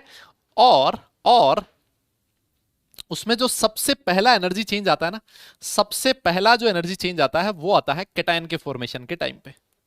किस टाइम पे आता है, जब कैटायन का फॉर्मेशन होता है। कैसे होता है कैटायन का फॉर्मेशन, देखो आपके पास मान लेते हैं एक एलिमेंट है M, वो होना चाहिए गैसियस स्टेट में। अगर इसने फॉर्मेशन किया किसका, कैटायन का, मतलब एक इलेक्ट्रॉन लूज किया होगा। अब तुम खुद एक बात बताओ, तुम खुद एक बात बताओ, इस प्रोसेस में जो एनर्जी चेंज होगा, इस प्रोसेस में जो एनर्जी चेंज होगा, उस एनर्जी चेंज का क्या नाम होगा, जल्दी से बताइए। यस यस यस यस, आप मुझे एक बात बताइए, कैटायन बन गया ना, देखो ये रहा कैटायन। इस प्रोसेस में जो एनर्जी चेंज होगा उस एनर्जी चेंज का क्या नाम है, जल्दी बोलो कौन बताएगा। थैंक यू बेटा, थैंक यू, हाँ हाँ, आप लोगों के प्यार के लिए, है ना, बहुत। यस यस यस यस, क्या बात है, बहुत सारे लोगों ने बिल्कुल सही बोला है कि सर इस प्रोसेस में जो एनर्जी चेंज है, इस एनर्जी चेंज को बोला जाएगा आयनाइजेशन एनर्जी। क्या बोला जाएगा, आयनाइजेशन एनर्जी। अरे याद करो ना, आयनाइजेशन एनर्जी क्या होती थी, एक गैसियस जो आइसोलेटेड एटम होता था उससे एक इलेक्ट्रॉन रिमूव करना है। अरे भैया कैटायन कब बनेगा, कैटायन तब बनता है जब इलेक्ट्रॉन रिमूव होता है, और कैटायन बनाने के लिए, इलेक्ट्रॉन रिमूव करने के लिए जिस एनर्जी का रिक्वायरमेंट होता है उस एनर्जी को क्या बोला जाता है, आयनाइजेशन एनर्जी बोला जाता है ना। इस प्रोसेस में जो एनर्जी का रिक्वायरमेंट होगा उसको बोला जाएगा आयनाइजेशन एनर्जी, ठीक है ना। ये पहला एनर्जी चेंज आया है और सारी दुनिया जानती है। हम लोगों ने पढ़ लिया था पिछले चैप्टर में कि आयनाइजेशन एनर्जी जो होती है वो पॉजिटिव वैल्यू होती है। मतलब ये वाला जो स्टेप है सर, ये वाला स्टेप एंडोथर्मिक स्टेप होगा। यस, ये वाला स्टेप कैसा होगा बेटा, एंडोथर्मिक होगा। इसमें आपको एनर्जी देनी पड़ेगी, एनर्जी देनी पड़ेगी, मतलब डेल्टा एच का वैल्यू पॉजिटिव होगा। याद है ना आप लोगों को, अरे भूल तो नहीं गए हो। यस यस यस, गजनी तो नहीं हो ना तुम। यस, अरे नेगेटिव कौन बोल रहा है यार, कैसी बात कर रहे हो दादा, यार ऐसे मत करो। आयनाइजेशन एनर्जी तो एंडोथर्मिक होता है। अमाउंट ऑफ एनर्जी रिक्वायर्ड, मैंने समझाया था ना, इलेक्ट्रॉन है नेगेटिव चार्ज है, न्यूक्लियस है पॉजिटिव चार्ज है, दो ऑपोजिट चार्जेस एक दूसरे को अट्रैक्ट कर रहे हैं। दुनिया से अट्रैक्शन देखा नहीं जाता, तो दुनिया क्या करती है, उस अट्रैक्शन को तोड़ने की कोशिश करती है। अब वो अट्रैक्शन कैसे टूटेगा, जब आप एनर्जी दोगे, है ना, जब एनर्जी दोगे तब अट्रैक्शन टूटता है। इसी वजह से देनी पड़ती है एनर्जी। प्रोसेस कैसा होता है, एंडोथर्मिक होता है। यस, याद आया क्या एग्जांपल, याद आया क्या एग्जाम्पल? ये ऐसे एग्जाम्पल्स दिए ही इसीलिए जाते हैं, है ना, ये एग्जाम्पल दिए इसीलिए जाते हैं क्योंकि ऐसी बातें इंसान ज्यादा जल्दी पकड़ता है, वो रिलेट कर पाता है कि यार हाँ यार सर ने ऐसा बोला था, है ना, एनर्जी देनी पड़ेगी, अट्रैक्शन। फिर उसके बाद ये भी वो लॉन्ग डिस्टेंस वाली कहानी भी समझाई थी ना, है ना, लॉन्ग डिस्टेंस रिलेशनशिप, जितना ज्यादा कैटायन और एनायन के बीच डिस्टेंस, उनके बीच अट्रैक्शन उतना ही कम, इसीलिए वो लॉन्ग डिस्टेंस रिलेशनशिप बड़े आराम से टूट जाते हैं। याद है, याद है ना, है ना। हाँ तो वो यही सारी कहानी थी, है ना। तो बेटा सबसे पहला एनर्जी चेंज आता है किसमें? जब कैटायन का फॉर्मेशन होता है। ऑल राइट, दूसरा एनर्जी चेंज कब आएगा? दूसरा एनर्जी चेंज आएगा जब एनायन का फॉर्मेशन होगा। यस बेटा, एनायन का फॉर्मेशन कैसे होता है? देखो, आपका मान लेते हैं कि आइसोलेटेड एटम है एक्स, एनायन कैसे बनेगा? जब एक इलेक्ट्रॉन गेन करेगा, और एक इलेक्ट्रॉन गेन करेगा तो एक्स माइनस बन जाएगा। यस, और इस प्रोसेस में जो एनर्जी चेंज होता है वो होता है, उसको बोला जाता है इलेक्ट्रॉन गेन एंथैल्पी। देखो सिंपल सी बात है, यहां पर अगर इलेक्ट्रॉन गेन हो रहा है, इसका मतलब ये जो इलेक्ट्रॉन गेन एंथैल्पी होगा ये नेगेटिव रहा होगा, एक्सोथर्मिक रहा होगा। सिंपल सी बात है ना भाई, एंडोथर्मिक उसका होता था जो इलेक्ट्रॉन गेन नहीं करना चाहता था, और अगर कोई इलेक्ट्रॉन गेन नहीं करना चाहता होगा तो वो आयोनिक बॉन्ड भी नहीं बनाएगा। यस, अगर वो आयोनिक बॉन्ड बना रहा है इसका मतलब वो इलेक्ट्रॉन गेन करना चाहता है, और अगर वो इलेक्ट्रॉन गेन करना चाहता है तो उसका इलेक्ट्रॉन गेन एंथैल्पी नेगेटिव होगा, है ना। हमने लिखा था ये पॉजिटिव भी हो सकती है, नेगेटिव भी हो सकती है, लेकिन अगर कोई इलेक्ट्रॉन गेन करना चाह रहा है तो वो कैसी होगी? हमेशा नेगेटिव होगी। याद आ रहा है कुछ? बोलो बोलो बोलो। यस, बहुत बढ़िया बेटा, है ना। तो दूसरा एनर्जी चेंज है, दूसरा एनर्जी चेंज है जब आपका एनायन बनता है। पहला एनर्जी चेंज कैटायन बनता है, दूसरा एनर्जी चेंज एनायन जब बनता है। तीसरा एनर्जी चेंज आता है जब ये कैटायंस और एनायंस अरेंज होते हैं स्पेस में और किसका फॉर्मेशन करते हैं? लैटिस का फॉर्मेशन करते हैं। अब खुद सोच के देखो, ये मैंने आपको लैटिस समझाया था ना अभी कि लैटिस क्या होता है? 3D अरेंजमेंट होता है कैटायन और एनायन का। ये Na प्लस है, ये Cl माइनस है। इस लैटिस बनने के पीछे, इस लैटिस बनने के पीछे जो असली कहानी है वो क्या है? असली कहानी है सर फोर्स ऑफ अट्रैक्शन। ये Na प्लस और Cl माइनस यहां चिपके हुए हैं एक दूसरे के साथ। क्यों ये चिपके हुए, क्यों एक दूसरे के साथ? क्योंकि एक पे नेगेटिव चार्ज है और दूसरे पे पॉजिटिव चार्ज है, और ये दोनों एक दूसरे को अट्रैक्ट कर रहे हैं। तो मुझे एक बात बताओ, जब ऐसे बहुत सारे कैटायंस रहे होंगे, ऐसे बहुत सारे एनायंस रहे होंगे, और जब ये कैटायन और एनायन एक दूसरे के साथ फोर्स ऑफ अट्रैक्शन के थ्रू जुड़ के इस तरह की स्ट्रक्चर जब बना रहे होंगे, जब ये दोनों एक दूसरे के पास फोर्स ऑफ अट्रैक्शन के थ्रू जुड़ के इस तरह की स्ट्रक्चर बना रहे होंगे, तो उस केस में एनर्जी रिलीज हुई होगी या फिर एनर्जी देनी पड़ी होगी? बताइए, जब ये लैटिस बना होगा तो एनर्जी रिलीज हुई होगी या फिर आपको एनर्जी देनी पड़ी होगी? क्या लगता है आप लोगों को? हाँ जी, हाँ जी, हाँ जी, जल्दी बताइए। एनर्जी रिलीज हुई होगी या फिर एनर्जी देनी पड़ी होगी? क्या लगता है आप लोगों को? हाँ जी, हाँ जी, हाँ जी, दादा बोलो।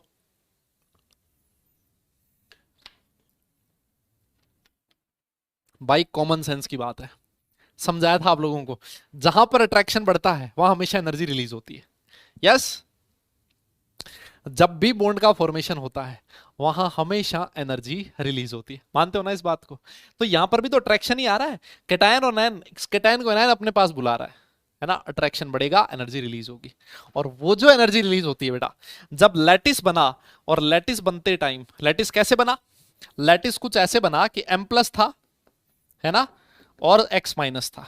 इन दोनों ने एक दूसरे को अट्रैक्ट किया, अट्रैक्शन से बन गया MX सॉलिड, है ना, सॉलिड बन जाता है बेटा, आयनिक सॉलिड का लैटिस बन जाता है।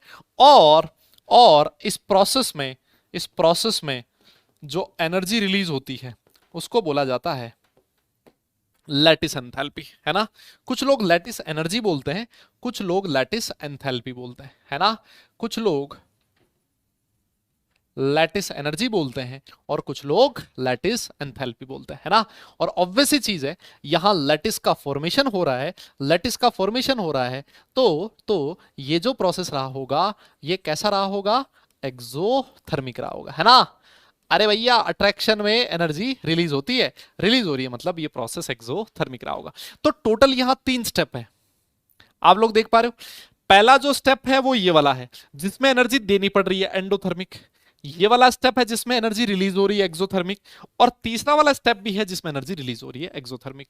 तो जब एक आयोनिक बॉन्ड का फॉर्मेशन होता है तो तीन तरह के एनर्जी चेंजेस होते हैं, ionisation energy, electron gain enthalpy और लैटिस एंथैल्पी। इसको कुछ लोग लैटिस एनर्जी भी कहते हैं और कुछ लोग लैटिस एंथैल्पी भी कहते हैं, ठीक है ना। और ये चीज आपको बताई जा चुकी है पहले से ही, हम लोगों ने पहले ही बात कर ली। फॉर स्टेबल बॉन्ड फॉर्मेशन, अगर एक स्टेबल बॉन्ड का फॉर्मेशन हुआ है, यस, अगर एक स्टेबल बॉन्ड का फॉर्मेशन हुआ है तो हमेशा ये वाली कंडीशन फॉलो होती है। क्या कंडीशन फॉलो होती है? कि टोटल एनर्जी रिलीज्ड, क्या कंडीशन फॉलो होगी बेटा? कि total energy released is greater than total energy required, है ना, टोटल एनर्जी गिवन, है ना। जब भी एक स्टेबल बॉन्ड का फॉर्मेशन होगा, हमेशा ध्यान रखो इस बात को कि जब भी एक स्टेबल बॉन्ड का फॉर्मेशन होता है हमेशा एनर्जी रिलीज होती है। तो यहां पर भी जो एनर्जी रिलीज हुई होगी वो ज्यादा रही होगी टोटल एनर्जी गिवन से, टोटल एनर्जी रिक्वायर्ड से।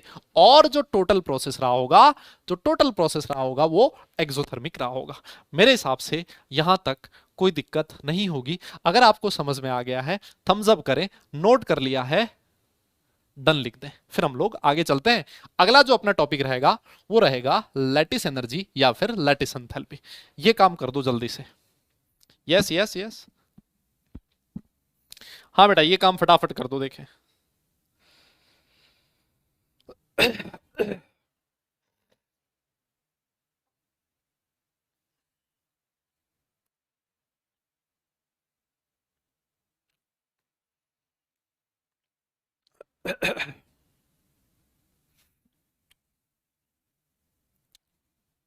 हो गया,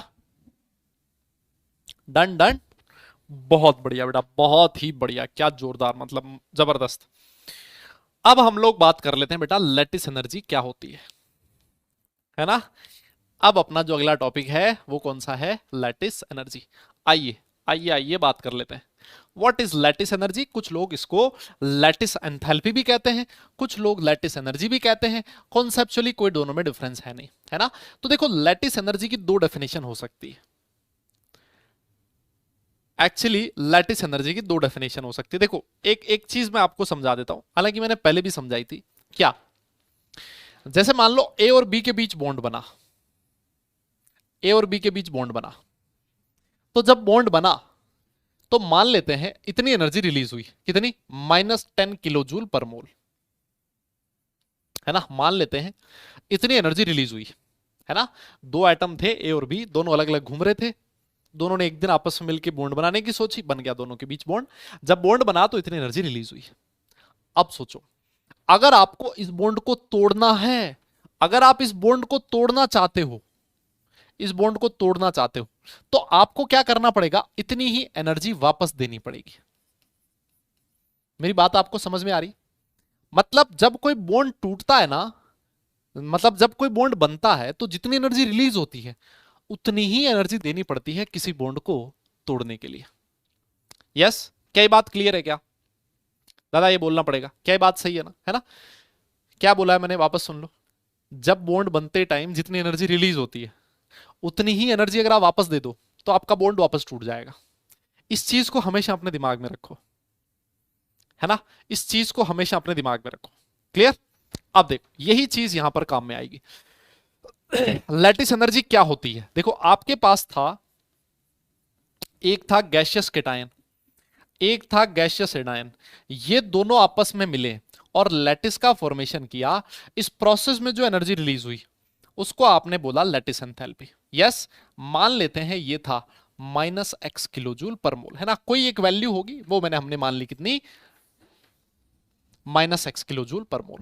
तो अगर आप इसको डिफाइन करना चाहते हो कि लैटिस एंथैल्पी क्या है, तो बता आप कैसे डिफाइन करोगे? आप बोलोगे द एनर्जी रिलीज्ड, यहां क्या हो रही है? एनर्जी रिलीज हो रही है। Energy released during the formation of 1 mole of lattice, energy released during the formation of 1 mole of lattice from constituent cation और anion in their gaseous state. Cation और एनायन गैसियस स्टेट में होने चाहिए, ये बहुत इंपॉर्टेंट कंडीशन है। Cation और anion दोनों आपस में मिले, उन्होंने 1 मोल ऑफ लैटिस का फॉर्मेशन किया। यहां पर कितना बनना चाहिए? 1 मोल बन रहा है, देखो स्टोइचियोमेट्रिक कोएफिशिएंट 1 है, तो 1 मोल ऑफ लैटिस का फॉर्मेशन हो रहा है। तो जो एनर्जी रिलीज होगी वो उसी को बोला जाएगा लैटिस एंथैल्पी या फिर लैटिस एनर्जी। मेरी बात समझ में आई क्या? डेफिनेशन अभी मैं लिखवा दूंगा, है ना? हाँ, अरे डेफिनेशन लिखी हुई है, अभी समझो, सिर्फ डेफिनेशन लिखी हुई है, अभी सिर्फ समझो। 1 मोल ऑफ लैटिस का फॉर्मेशन हो रहा है, किससे हो रहा है? केटायन और एनायन से। और केटायन और एनायन कौन सी स्टेट में होने चाहिए? गैसियस स्टेट में। बस, खत्म। तो 1 मोल ऑफ लैटिस के time, 1 mole of lattice formation के टाइम जो एनर्जी रिलीज हो रही है, that is known as lattice enthalpy. और मैं इसको ऐसे भी बोल सकता हूं, जस्ट उल्टा लिख दूं और करके इसकी एक और डेफिनेशन भी तो हो सकती है क्या, कि आपके पास 1 मोल ऑफ लैटिस था और आपको आज इसको तोड़ना है। आपको क्या करना है? इसको तोड़ना है, और तोड़ के क्या बनाने हैं? गैशियस कैटायन और गैशियस एनायन। तो जब इसको तोड़ना है तो इसमें आपको एनर्जी देनी पड़ेगी, और जो एनर्जी आपने दी है उसी को बोला जाएगा लैटिस एनर्जी या फिर लैटिस एंथैल्पी, जो कितनी होगी? +x किलो जूल पर मोल होगी। क्या मेरी बात समझे क्या? दादा बोलना पड़ेगा। Yes yes yes. बेटा समझ में आया कि नहीं आया? है ना? दोनों एक ही तो चीज है। अरे भैया यहां तो लैटिस बन रहा है, जब बन रहा है तो एनर्जी रिलीज होगी। यहां तोड़ रहे हो तो एनर्जी देनी पड़ेगी। खत्म। तो energy release during the formation of 1 mole of lattice, ये कह दो, या फिर ऐसे कह दो कि energy given during the breaking of 1 mole of lattice. एक ही तो बात है। दादा हाँ ना बोलना यार। यस यस यस, है ना? तो दोनों एक ही चीज को रिप्रेजेंट करती है। मतलब आपकी जो लैटिस एंथैल्पी है वो पॉजिटिव भी हो सकती है, लैटिस एंथैल्पी नेगेटिव भी हो सकती है, डिपेंड करता आप कर क्या रहे हो, है ना? डिपेंड करता है आप कर क्या रहे हो। आप तोड़ रहे हो तो एनर्जी देनी पड़ेगी, लैटिस एंथैल्पी पॉजिटिव हो जाएगी। और अगर आप लैटिस बना रहे हो तो एनर्जी रिलीज होगी, वो एनर्जी रिलीज होगी, उसमें लैटिस एंथैल्पी नेगेटिव हो जाएगी। सिंपल है। लेकिन ये कंडीशन, इसकी जो डेफिनेशन है वो क्या ये कहती है? डेफिनेशन ये कहती है कि कैटायन और एनायन हमेशा गैसियस स्टेट में होने जरूरी है। कैटायन और एनायन हमेशा कौन सी स्टेट में होने चाहिए? गैसियस स्टेट में होने जरूरी है। Yes yes yes. बेटा यही है डेल्टा एच लैटिस, मतलब इसी को लैटिस एंथैल्पी या लैटिस एनर्जी कहते हैं, है ना? लैटिस एंथैल्पी को ये दिखाने का तरीका है ना? लैटिस एनर्जी को दिखाने का तरीका है। डेल्टा एच लैटिस इस तरह से लिखा होता है। Yes yes yes. दादा बोलना यार, भाई लोगों। Yes yes yes yes yes yes. जैसे मान लो आपके पास NaCl है ना? तो NaCl है तो आप क्या करोगे? Na plus gas plus Cl minus gas, इससे बनाना है आपको NaCl। ठीक है? तो NaCl का 1 मोल ऑफ लैटिस फॉर्म हो गया। इस प्रोसेस में जो एनर्जी रिलीज होगी, इस प्रोसेस में जो एनर्जी रिलीज होगी उसको बोला जाएगा lattice enthalpy. Clear clear clear, है ना? है ना? है ना? ठीक है ठीक है ठीक। तो आ जाओ इसकी डेफिनेशन लिख लो। ये लो, ये डेफिनेशन आपके सामने लिखी है एज इट इज, जो मैंने बोला है। बेटा हमेशा 1 मोल नहीं बनेगा।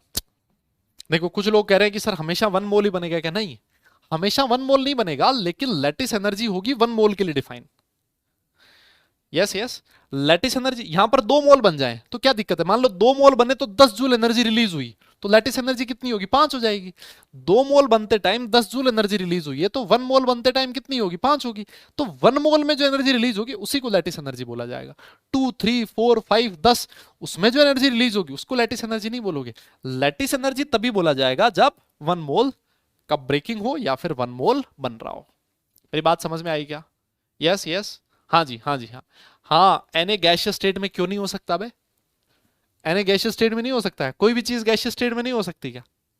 भाई जैसे पानी है, पानी तो लिक्विड होता है ना? अरे भाई पानी लिक्विड होता है ना, तो क्या पानी गैसियस स्टेट में नहीं प्रेजेंट होता क्या? ए दादा बोलना भाई। हाँ यस यस यस। हाँ तो सोडियम रूम टेम्परेचर पे सॉलिड होता है, लेकिन गैस तो बन ही सकता है। पानी जो है रूम टेम्परेचर पे लिक्विड होता है, हाई टेम्परेचर पे गैसियस स्टेट में चला जाएगा। क्या दिक्कत है? फिर तो तुम ऐसे ऐसे ऐसे तुम तो भुचक्के रह गए कि सर Na के साथ गैस कैसे लिख दिया? क्यों नहीं हो सकता भाई? Na गैसियस स्टेट में नहीं हो सकता क्या? मतलब हद है, हैं? हाँ लो डेफिनेशन लिखो बेटा।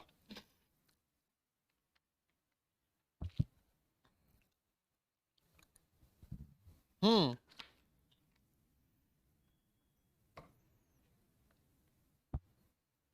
देखो और करके डेफिनेशन लिखी हुई है। पहले डेफिनेशन क्या लिखी है? The lattice enthalpy of an ionic solid is defined as the energy required मतलब तोड़ रहे हैं, energy required to completely separate 1 mole of solid ionic compound. Solid ionic compound को मतलब लैटिस है ना, आयोनिक कंपाउंड का लैटिस बना हुआ है। लैटिस किसको बोला जाता है? लैटिस मतलब वही 3D arrangement of cation and anion.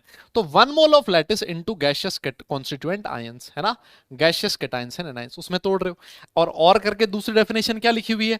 The energy released during the formation of 1 mole of lattice from its constituent gaseous cations and anions is known as lattice energy. दोनों डेफिनेशन बिल्कुल वही है जो मैंने आपको समझाई है। ठीक है ठीक है ठीक है, बोलिए बोलिए बोलिए बेटा, नोट करो नोट करो नोट करो।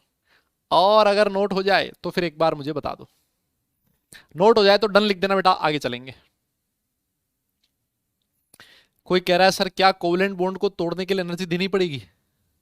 भाई कोवलेंट बॉन्ड नहीं, दुनिया में किसी तरह का बॉन्ड हो उसको तोड़ने के लिए हमेशा एनर्जी देनी पड़ेगी, है ना, चाहे वो किसी भी कैटेगरी का बॉन्ड हो, है ना, चाहे वो बॉन्ड किसी के बीच भी बना हुआ हो, अगर वो स्टेबल बॉन्ड है तो उसको तोड़ने के लिए हमेशा एनर्जी देनी पड़ेगी।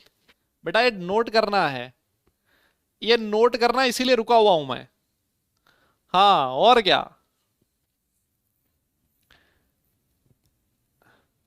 और जितना स्ट्रॉन्ग बॉन्ड उसको तोड़ने में उतनी ज्यादा एनर्जी देनी पड़ेगी, सिंपल। जितना स्ट्रॉन्ग बॉन्ड उसको तोड़ने में उतनी ज्यादा एनर्जी देनी पड़ेगी, ये कहानी है सिंपल सी। जितना वीक बॉन्ड है ना उतनी कम एनर्जी देनी पड़ेगी, जितना वीक बॉन्ड उतनी कम एनर्जी देनी पड़ेगी। कई बार ऐसा भी होता है, कई बार ऐसा भी होता है कि दो लोग हैं, बॉन्ड बना हुआ है हल्का फुल्का सा, वो तैयार बैठे हैं कि कोई आए तीसरा और हमारा बॉन्ड तोड़ दे, है ना। उस बॉन्ड में ज्यादा मेहनत नहीं करनी, थोड़ी सी मेहनत करोगे आपका काम बन जाएगा, है ना। हाँ तो ऐसे ही होता है भाई, बॉन्ड की अकॉर्डिंग होता है, बॉन्ड के नेचर पे डिपेंड करता है। क्लियर, आगे चले, नोट कर लिया, डन डन डन, यस आगे चले, पक्का लिख लिया। चलो जी, अब हम लोग बेटा बात करते हैं ऐसे कौन कौन से फैक्टर्स हैं, है ना, ऐसे कौन कौन से फैक्टर्स हैं जो आपकी लैटिस एनर्जी को अफेक्ट करते हैं, है ना, फैक्टर्स अफेक्टिंग लैटिस एनर्जी। तो इन दो फैक्टर हैं जो लैटिस एनर्जी को डिपेंड करते। देखो लैटिस एनर्जी किसकी वजह से थी, एक है कैटायन, एक है एनायन, इन दोनों के बीच अट्रैक्शन। और आप लोगों ने फिजिक्स में पढ़ा होगा कि ये जो फोर्स ऑफ अट्रैक्शन होता है ये किस पे डिपेंड करता है, फोर्स ऑफ, मान लो इस पे चार्ज है Q1, इस पे चार्ज है Q2, है ना, तो फोर्स ऑफ अट्रैक्शन जो डिपेंड करता है वो डिपेंड करता है मेरे हिसाब से चार्ज के मैग्नीट्यूड पे। अरे बोलो, Q1 Q2 upon are square, यही होता है ना। अरे ये तो पढ़ा होगा ना तुमने फिजिक्स में, आर स्क्वायर होता है कि आर होता है यहाँ, कि Q1 Q2 upon are square होता है ना। अरे बोलो ना यार, मतलब जो आपका फोर्स ऑफ अट्रैक्शन होता है कैटायन और एनायन के बीच लगने वाला फोर्स ऑफ अट्रैक्शन, वो किस पे डिपेंड करता है, इन दोनों के बीच की डिस्टेंस पे। इन दोनों के बीच डिस्टेंस जितनी ज्यादा होगी आपका फोर्स ऑफ अट्रैक्शन उतना ही कम होगा, फोर्स ऑफ अट्रैक्शन उतना ही कम होगा और लैटिस एनर्जी उतनी ही कम होगी, पहली चीज। और दूसरा, अगर इन दोनों पे चार्ज ज्यादा है ना, जितना ज्यादा चार्ज होगा पॉजिटिव और नेगेटिव, जितना ज्यादा चार्ज होगा उनके बीच अट्रैक्शन उतना ही ज्यादा होगा, आप बोलोगे लैटिस एनर्जी भी उतनी ही ज्यादा होगी, ठीक है ना। तो ये जो आपका सबसे पहला जो फैक्टर है ना, सबसे जो पहला फैक्टर है वो है बेटा चार्ज ऑफ आयंस, है ना। कैटायन और एनायन पे जितना ज्यादा चार्ज होगा, है ना, जितना ज्यादा चार्ज होगा, आप ऐसे लिख सकते हो, आप ऐसे लिख सकते हो कि जो लैटिस एनर्जी है it is directly proportional to, it is directly proportional to charge of ions, ठीक है ना। ये पहला फैक्टर है, ज्यादा चार्ज ज्यादा लैटिस एनर्जी, खत्म कहानी, है ना, ज्यादा आपको दिमाग लगाना नहीं है। क्लियर, क्लियर, अच्छा। अब दूसरा जो फैक्टर है वो क्या है सर, दूसरा जो फैक्टर है वो है इंटरन्यूक्लियर डिस्टेंस, है ना। कैटायन और एनायन के बीच कितनी डिस्टेंस है, इंटरन्यूक्लियर डिस्टेंस, है ना। इन दोनों के बीच जितनी ज्यादा डिस्टेंस होगी अट्रैक्शन उतना ही कम होगा, लैटिस एनर्जी उतनी ही कम हो जाएगी, है ना। तो सोच के देखो, मान लो ये है कैटायन और ये है एनायन, इन दोनों के बीच इंटरन्यूक्लियर डिस्टेंस कितनी होगी, ये है रेडियस ऑफ कैटायन और ये है radius of anion.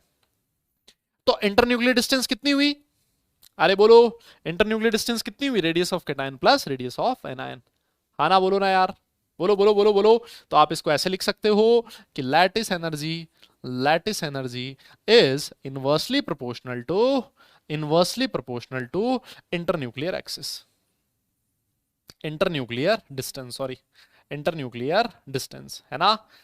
Internuclear distance को कुछ जगह पर ऐसा भी लिखा होता है 1/r+ प्लस r-, ये है आपकी इंटरन्यूक्लियर डिस्टेंस। आप मोटा मोटा ये ध्यान रखो, मोटा मोटा ये ध्यान रखो इस तरह से कि जितनी ज्यादा इंटरन्यूक्लियर डिस्टेंस होगी, जितनी ज्यादा इंटरन्यूक्लियर डिस्टेंस होगी लैटिस एनर्जी उतनी ही कम होगी। अच्छा एक बात और बताओ दादा, एक बात और बताओ, ये इंटरन्यूक्लियर डिस्टेंस कब ज्यादा होगी? जब कैटायन और एनायन की साइज बड़ी हो या फिर छोटी हो? दादा एक बात बताओ ना, इंटरन्यूक्लियर डिस्टेंस कब ज्यादा होगी? जब कैटायन और एनायन की साइज बड़ी हो या फिर कम हो? जल्दी बोलो, जल्दी बोलो, जल्दी बोलो भाई लोगो, जल्दी बोलो बे, कब ज्यादा होगी? हाँ जी, हाँ जी, हाँ जी, yes yes yes yes yes yes, कब ज्यादा हो? अरे ये छोटी वाले कौन है भाई? ये छोटी वाले मुझे लग रहा है सब्जी लेते लेते बोल रहा है ये, हैं? अबे यार कैसी बात कर रहा है, खुद सोच के देख। अगर मान ले देख कैटायन की और एनायन की साइज इतनी छोटी छोटी है तो इनके बीच की डिस्टेंस तो ये हुई। अब मान ले तेरा कैटायन और एनायन की साइज इतनी बड़ी है, तो जितनी ज्यादा बड़ी साइज होगी इंटरन्यूक्लियर डिस्टेंस उतनी ज्यादा होगी, सिंपल सी बात है ना। तो मैं ऐसे भी तो लिख सकता हूं इंटरन्यूक्लियर डिस्टेंस मतलब साइज ऑफ आयंस, है ना। ऐसे भी तो लिख सकता हूं, साइज, साइज भी तो लिख सकते हो ना। अरे बोलो, साइज जितनी ज्यादा होगी एनायंस और कैटायंस की, इंटरन्यूक्लियर डिस्टेंस उतनी ज्यादा होगी और लैटिस एनर्जी उतनी ही कम होगी। बोलो बोलो बोलो बोलो बोलो बोलो बोलो बोलो, यस यस, समझ में आ गई मेरी बात? यहां तक कोई दिक्कत नहीं, यहां तक कोई दिक्कत नहीं, है ना। हाँ अब एक चीज और देखो, नोट में एक पॉइंट लिख लो। नोट में एक पॉइंट क्या लिखना है? मान लो चार्ज और इंटरन्यूक्लियर डिस्टेंस साइज, इसमें एक दिन लड़ाई हो गई, है ना। चार्ज कहता है ये ऑर्डर आएगा और आपके इंटरन्यूक्लियर डिस्टेंस कहती है कि ये ऑर्डर आएगा। दोनों अलग अलग बात कह रहे हैं। जब आप चार्ज कंसीडर करते हो तो लैटिस एनर्जी का ऑर्डर कुछ और आ रहा है, जब आप लोग इंटरन्यूक्लियर डिस्टेंस कंसीडर करते हो तो लैटिस एनर्जी का ऑर्डर कुछ और आ रहा है। आप किसको ज्यादा प्रायोरिटी दोगे? आप किसको ज्यादा प्रायोरिटी दोगे? मान लो एक कोई यूनिट है, एक कोई क्वांटिटी है, जिस दो दो फैक्टर पे डिपेंड कर रही है और दो फैक्टर दोनों अपोजिट बात कर रहे हैं, तो हमेशा कौन सा फैक्टर ऐसा है जो ज्यादा डोमिनेटिंग होगा? तो मैं हमेशा आपको बता देता हूं, अगर मान लो इन दोनों में लड़ाई हो जाए, इन इंटरन्यूक्लियर डिस्टेंस एंड चार्ज, अगर इन दोनों में लड़ाई हो तो कौन जीतेगा? तो कौन जीतेगा? हमेशा चार्ज डोमिनेट्स, इसको याद रखें, है ना। बेटा ये एक्सपेरिमेंटल रिजल्ट्स हैं जो ये कहते हैं कि अगर दोनों में से किसी एक को चूज करना हो तो हमेशा आपको किसको चूज करना है? चार्ज को चूज करना है, क्योंकि जो चार्ज होता है वो हमेशा ज्यादा डोमिनेंस रखता है। क्लियर? हाँ ये वाली चीज है, दो फैक्टर हैं जिसपे लैटिस एनर्जी डिपेंड करेगी। ये वाला एडिशनल आपको फैक्टर ध्यान में रखना है, एडिशनल छोटी सी चीज है, इसको याद रखना है। एक बार के लिए इसको नोट कर लो, नोट हो जाए तो डन लिख देना, आगे चलेंगे फिर, है ना, है ना, है ना। बेटा नोट हो जाए तो डन लिख देना, फिर हम लोग आगे चलेंगे। फटाफट नोट करो। हाँ जी बिल्कुल सही कह रहे हो बेटा आप, चार्ज बिल्कुल सही कह रहे हो। हाँ हाँ हाँ हाँ, बिल्कुल सही कह रहे हो, चार्ज होगा बेटा। ऑल राइट,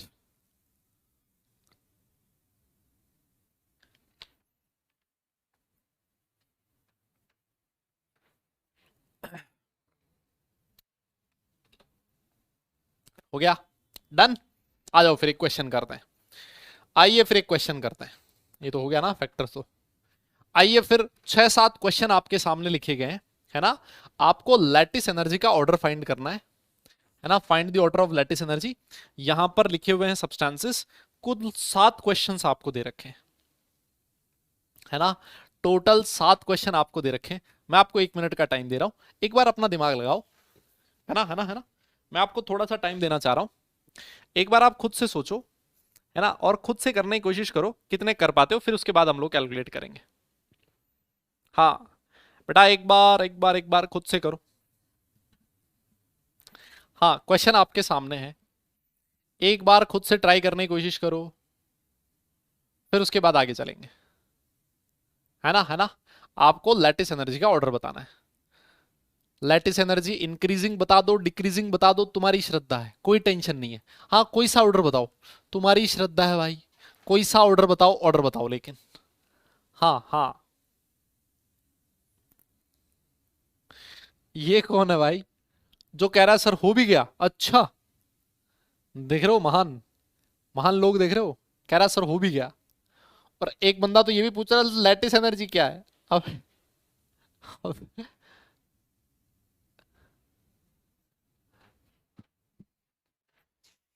ये वो पैराशूट है भाई, पैराशूट, पक्का, है ना, है ना।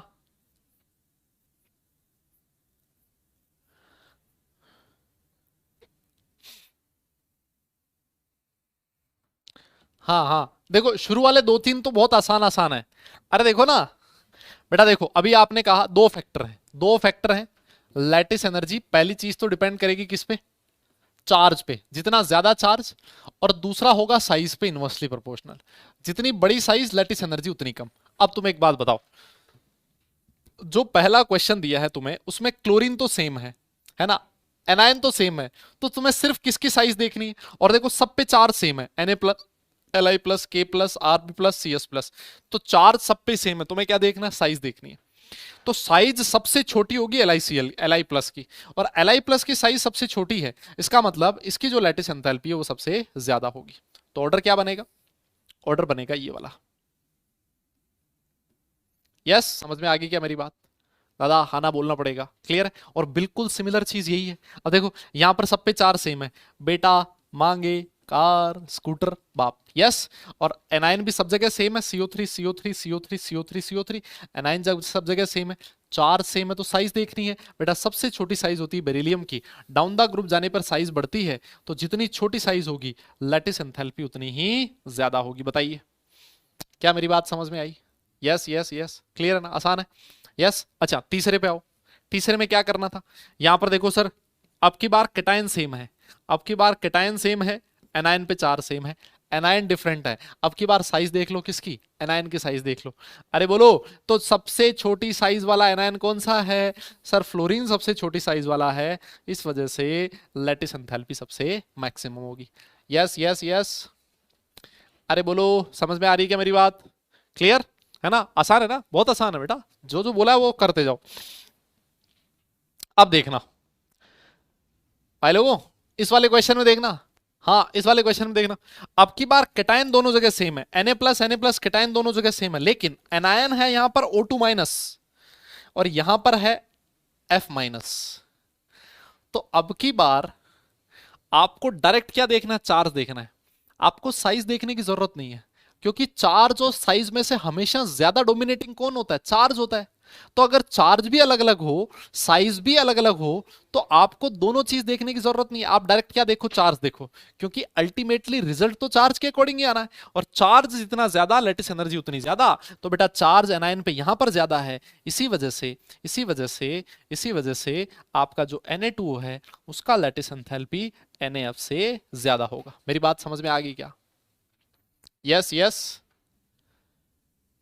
बोलिए, समझ में आ गई। अब देखो नेक्स्ट वाले में देख लो, सेम चीज वापस से, कैटायन सेम है दोनों में, एनायन पे यहां -1 चार्ज है और सल्फर पे -2 चार्ज होता है, तो चार्ज जितना ज्यादा होगा लैटिस एंथैल्पी उतनी ही ज्यादा होगी। बताइए, बोलिए बोलिए, है ना, है ना, है ना।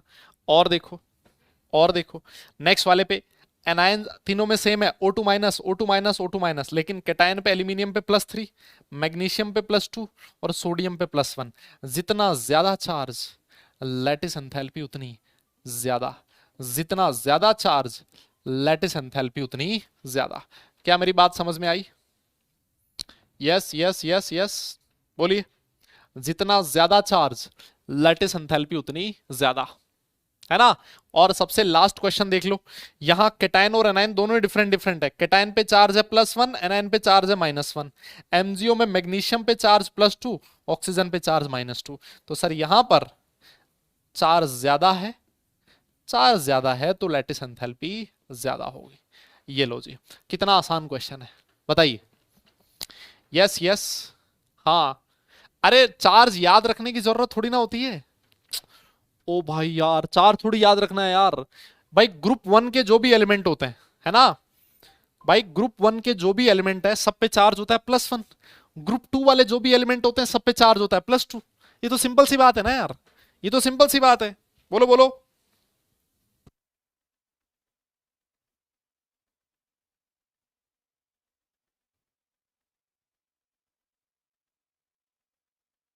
यस यस, आसान है ना बेटा, आसान है मेरे हिसाब से।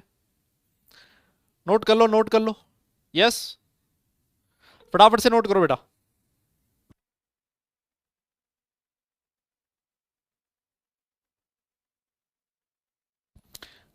हो गया, डन डन डन। आइए फिर ये वाला क्वेश्चन करो, बताओ। ये वाला क्वेश्चन करो बेटा, ये वाला क्वेश्चन करो, कौन सा ऑप्शन होगा।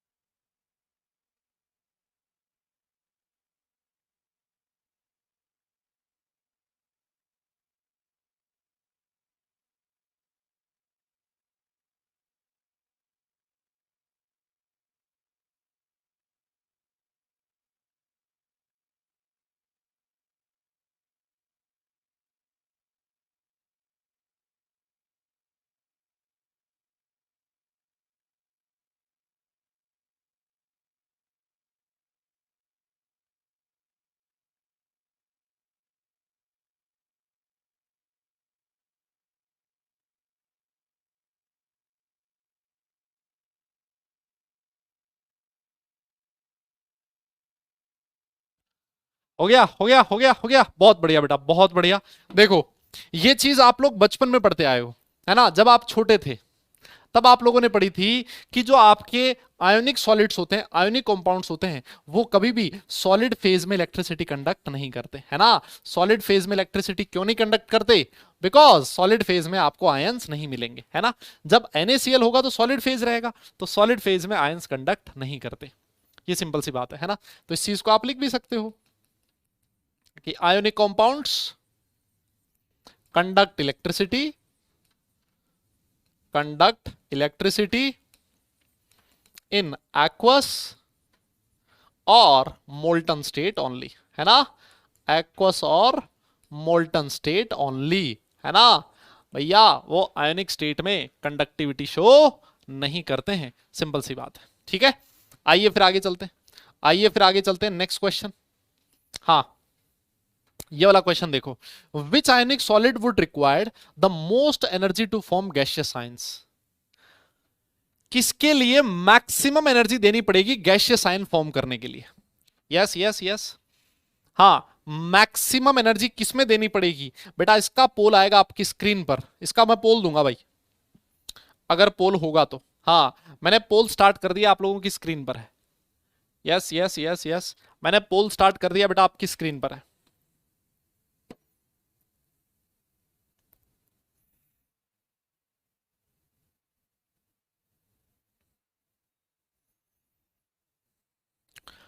हाँ जी हाँ जी हाँ जी, बेटा पोल आप लोगों की स्क्रीन पर आया होगा।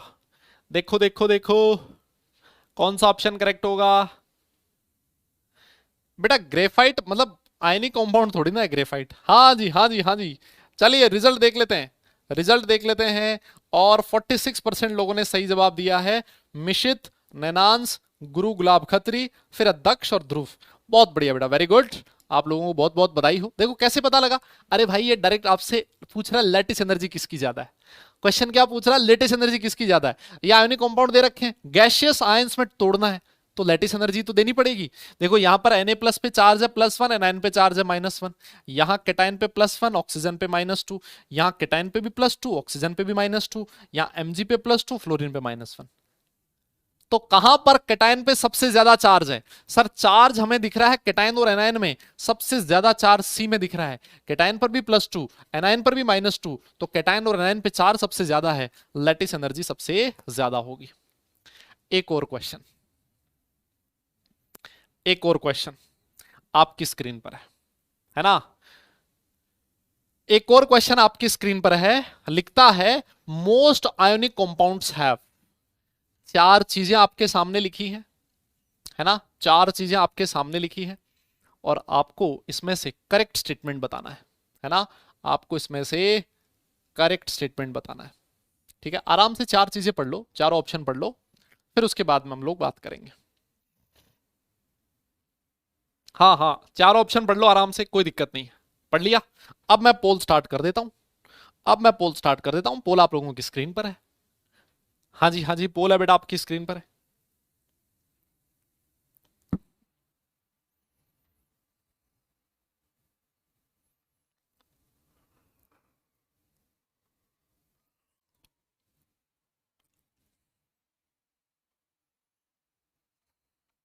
पोल खत्म होने वाला है भाई।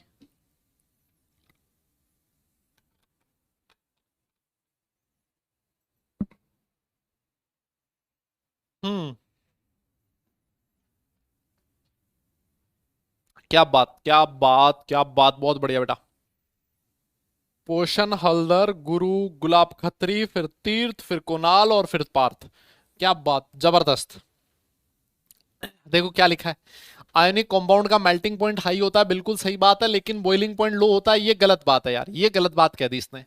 High melting point and non directional in nature, अभी बताया था, ionic bonds are non directional in nature, बिल्कुल सही बात है। और कहता है कि इनकी सॉल्युबिलिटी जो है पोलर सॉल्वेंट में ज्यादा होती है और नॉन पोलर सॉल्वेंट में कम होती है, बिल्कुल सही बात है। कोवेलेंट कंपाउंड जो थे वो पोलर सॉल्वेंट में डिसॉल्व नहीं होते थे, आयनिक कंपाउंड पोलर सॉल्वेंट में डिसॉल्व होते हैं, जैसे पोलर सॉल्वेंट मतलब पानी, है ना, जैसे हो गया पानी। थ्री डायमेंशनल नेटवर्क स्ट्रक्चर होती है इनकी, बिल्कुल सही बात है, जिसको अभी हम लोगों ने लैटिस पढ़ा है। और गुड कंडक्टर ऑफ इलेक्ट्रिसिटी होते हैं इन मोल्टन स्टेट, बिल्कुल सही बात है। Option number B C D सही है, इसी वजह से ऑप्शन नंबर बी करेक्ट हो जाएगा। यस यस यस, अरे बोलिए। हाँ, ऑप्शन एलिमिनेट करो, एलिमिनेट करके साम दाम दंड भेद जो भी नीति यूज करो, है ना, उससे करो, लेकिन हमारा क्वेश्चन सही होना जरूरी है बेटा। इसी के साथ आयनिक बॉन्ड वाला जो टॉपिक है वो हो गया खत्म। और अब हमें अगला टॉपिक पढ़ना है, इस टॉपिक का नाम है बॉन्ड पैरामीटर्स। क्या नाम है बेटा?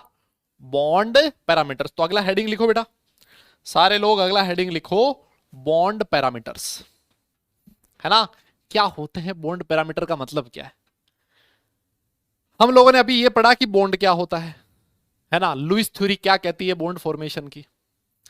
अब हम लोग ये पढ़ेंगे कि बॉन्ड के लिए कौन कौन सी चीजें डिफाइन होती है। टाइम खत्म नहीं हुआ बेटा, अभी टाइम बहुत बचा है, 12-15 मिनट बचे हैं यार। हाँ, एक ये वाला टॉपिक कर लेंगे, छोटा सा टॉपिक है। हाँ, बॉन्ड के लिए कौन कौन सी चीजें डिफाइन होती हैं, तो हम लोग बॉन्ड पैरामीटर्स में देखो क्या क्या पढ़ने वाले हैं। सबसे पहले मैं आपको पढ़ाऊंगा बॉन्ड लेंथ। सबसे पहले हम लोग क्या पढ़ेंगे? बॉन्ड लेंथ, ठीक है। दूसरा बॉन्ड पैरामीटर मैं आपको बताऊंगा जिसका नाम है बॉन्ड एंगल। तीसरा पैरामीटर मैं आपको पढ़ाने वाला हूं, उसका नाम है बेटा बॉन्ड एनर्जी, है ना, या फिर बॉन्ड एंथैल्पी भी कहते हैं कुछ लोग इसको। और चौथा बॉन्ड पैरामीटर जिसकी हम लोग बात करने वाले हैं ना, उसका नाम है बॉन्ड ऑर्डर, ठीक है। उसका क्या नाम है बेटा? Bond order. ये चार बॉन्ड पैरामीटर्स हैं जो हम लोगों को पढ़ने हैं, ठीक है ठीक है ठीक है। हाँ, ये चार बॉन्ड पैरामीटर्स हैं बेटा जो हम लोगों को पढ़ने हैं, बहुत ही आसान है, बहुत ही आसान, है ना। सबसे पहले आप हेडिंग लिखो, बॉन्ड लेंथ क्या होती है। बॉन्ड लेंथ क्या होती है मैं आपको समझा चुका हूं भाई, लोगों समझाया था ना। अरे भाई, बॉन्ड लेंथ क्या होती है आप लोगों को पहले भी समझाया था। बॉन्ड लेंथ का अगर मैं मोटा मोटा बात करूं, बॉन्ड लेंथ का मैं मोटा मोटा बात करूं, तो बॉन्ड लेंथ का मतलब होता है इंटरन्यूक्लियर डिस्टेंस। भाई हाँ ना बोलना यार, बताया था ना, जहां आपको रेडियस बताई थी ना, जहां आपको एटॉमिक रेडियस पढ़ाया गया था वहां पर बॉन्ड लेंथ पढ़ाया गया था। मोटा मोटा इसका मतलब होता है इंटरन्यूक्लियर डिस्टेंस। जैसे मान लो दो एटम के बीच कोवलेंट बॉन्ड बना है, एक एटम ये है, दूसरा एटम ये है, इसके बीच कोवलेंट बॉन्ड है। कोवलेंट बॉन्ड का कैसे पता लगा मुझे? शेयर हो रहा है सर इलेक्ट्रॉन। यस, ये बॉन्ड कौन सा है? Covalent bond. तो दो एटम के बीच कोवलेंट बॉन्ड बना हुआ है, ये है इस एटम का न्यूक्लियस, ये है इस एटम का न्यूक्लियस। इन दोनों न्यूक्लियस के बीच की जो डिस्टेंस है, इसी डिस्टेंस को बोला जाएगा बॉन्ड लेंथ। क्या मेरी बात समझ में आई? क्या मेरी बात समझ में आई आपको? यस यस यस, बोलो ना यार। ठीक है ठीक है ठीक है। और अगर मान लो आयोनिक बॉन्ड है, आयोनिक बॉन्ड में शेयरिंग नहीं होती, इस तरह से बनता है।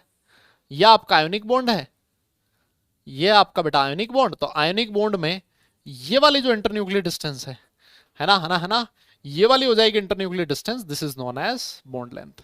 बहुत आसान है ना यार, ये बॉन्ड पैरामीटर पूरा टॉपिक ही बहुत इजी है, बहुत ही इजी है। ठीक है, ठीक है, क्लियर? अरे बोलो, ठीक है, यहां तक कोई दिक्कत नहीं है? यस, यस, यस, यस, हो गया क्या बेटा? कोई दिक्कत नहीं है? नोट कर लिया आप लोगों ने? डन लिख देना, डन लिख देना, नोट कर लिया तो आगे चलते हैं। हाँ जी, हाँ जी, हाँ जी, डन लिख देना बेटा आगे। अगर आप लोगों ने डन लिख दिया है तो नोट नोट कर लिया तो डन लिख देना, आगे चलते हैं। फटाफट फटाफट करो ये काम।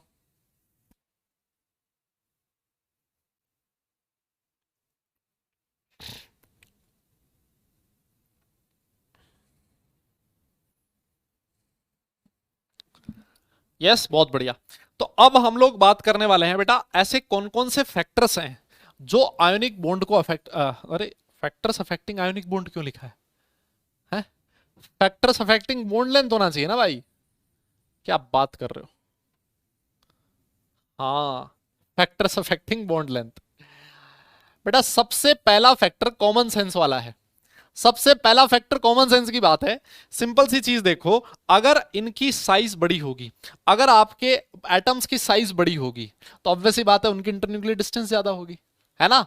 इनकी इंटरन्यूक्लियर डिस्टेंस ज्यादा होगी, तो सबसे पहला फैक्टर लिखा है साइज ऑफ एन एटम। लेकिन ये साइज वाला फैक्टर आपको तब देखना है, कब देखना है? जब आपके जो एटम्स हैं वो एक ग्रुप के हों। जब आपके एटम्स एक ग्रुप के होते हैं तब साइज वाला फैक्टर ज्यादा डोमिनेटिंग होता है। Yes, yes, yes. तो जैसे आप ऐसे लिख सकते हो ना कि bond length is directly proportional to size of atom. अरे बोलो ना, bond length is directly proportional to size of atoms. अरे मैं ऐसा लिख सकता हूं क्या भाई लोगों? बताओ, ऐसा लिखा जा सकता है? जैसे मान लो मैं आपसे एक एग्जांपल पूछ लूं, मैं आपसे एक एग्जांपल पूछ लूं। एक लिखा है मैंने HF, एक लिखा है HCl, एक लिखा है HBr और एक लिखा है HI। मैंने आपसे पूछ लिया कि बॉन्ड लेंथ का ऑर्डर क्या होगा, तो क्या बता पाओगे क्या? यस, बोलो बोलो बोलो, क्या आप लोग बता पाओगे? अरे बोलो ना। आप बोलोगे सर देखो हाइड्रोजन तो सेम है, फ्लोरीन, क्लोरीन, ब्रोमीन, आयोडीन, ये चारों एक ही ग्रुप के मेंबर हैं, और जब एक ही ग्रुप के हो उसमें हमें क्या देखना है? साइज ऑफ एटम देखनी है। सर डाउन द ग्रुप जाने पर साइज बढ़ेगी, और अगर साइज बढ़ेगी तो सर आपकी बॉन्ड लेंथ भी इंक्रीज करेगी। कितनी आसान चीज है, बोलो ना। अरे बोलो बेटा। और देखो, जैसे मान लो लिखा है F2Cl2 क्लोरीन क्लोरीन, मान लो लिखा है ब्रोमीन ब्रोमीन, और फिर लिखा है आयोडीन आयोडीन। अगर इसमें भी आपसे बॉन्ड लेंथ का ऑर्डर पूछ लिया जाए, नॉर्मल सिंपल चीज कहोगे सर डाउन द ग्रुप जाने पर साइज बढ़ती है, और साइज बढ़ेगा तो बॉन्ड लेंथ भी इंक्रीज करेगा। बताइए, सिंपल है, आसान है। जैसे मान लो ऐसे लिखा है CH4 कहे शिव जी और सुने पार्वती। इसमें अगर आपसे बॉन्ड लेंथ का ऑर्डर पूछ ले तो आप सिंपल यही चीज कहोगे, सर ये जो एटम्स है कार्बन, सिलिकॉन, जर्मेनियम, टिन, ये एक ही ग्रुप के मेंबर हैं, और डाउन द ग्रुप जाने पर साइज बढ़ती है, और साइज बढ़ेगी तो बॉन्ड लेंथ भी इंक्रीज करेगी। कितनी आसान चीज है, बोलिए बोलिए। यस, यस, यस, है ना? तो अब भाई यहां पर हाइड्रोजन की साइज देखने की जरूरत थोड़ी ना, क्योंकि हाइड्रोजन तो सब जगह कॉमन है ना। तो हमें तो सिर्फ किसकी साइज देखनी है? दूसरे वाले एटम की साइज देखनी है। क्लियर? अरे बोलो, समझ में आ गई मेरी बात? बेटा नोट कर लिया हो तो डन लिखना, फिर आगे चलेंगे दूसरे फैक्टर की बात करेंगे, है ना? नोट कर लिया हो तो बेटा डन लिखना, हम लोग नेक्स्ट फैक्टर की बात करेंगे।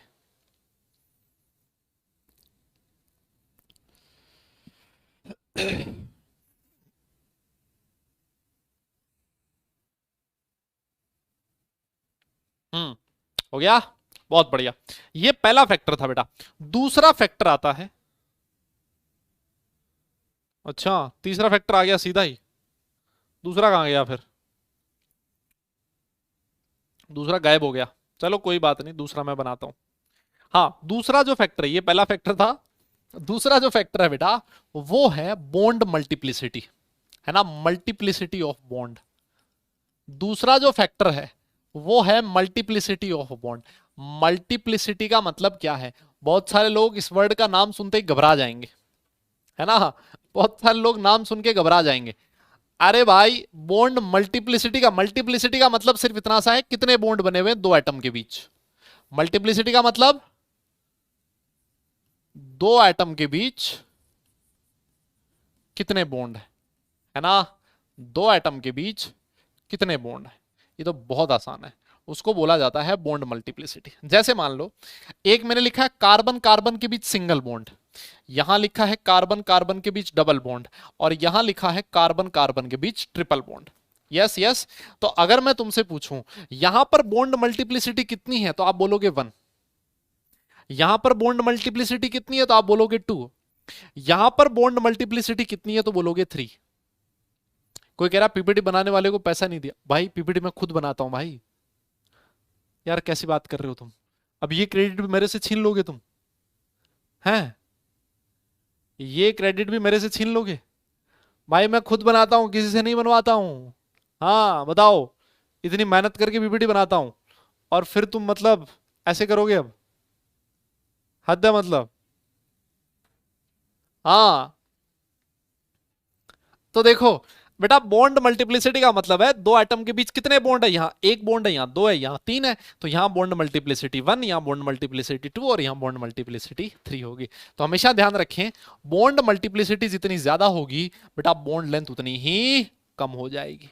ठीक है, बॉन्ड लेंथ उतनी ही कम हो जाएगी। ठीक है ना? क्योंकि यहाँ तीन बॉन्ड बन गए, बॉन्ड मजबूत है। भाई यहाँ तीन बॉन्ड है दो एटम्स के बीच, तो ज्यादा स्ट्रॉन्ग बॉन्ड है।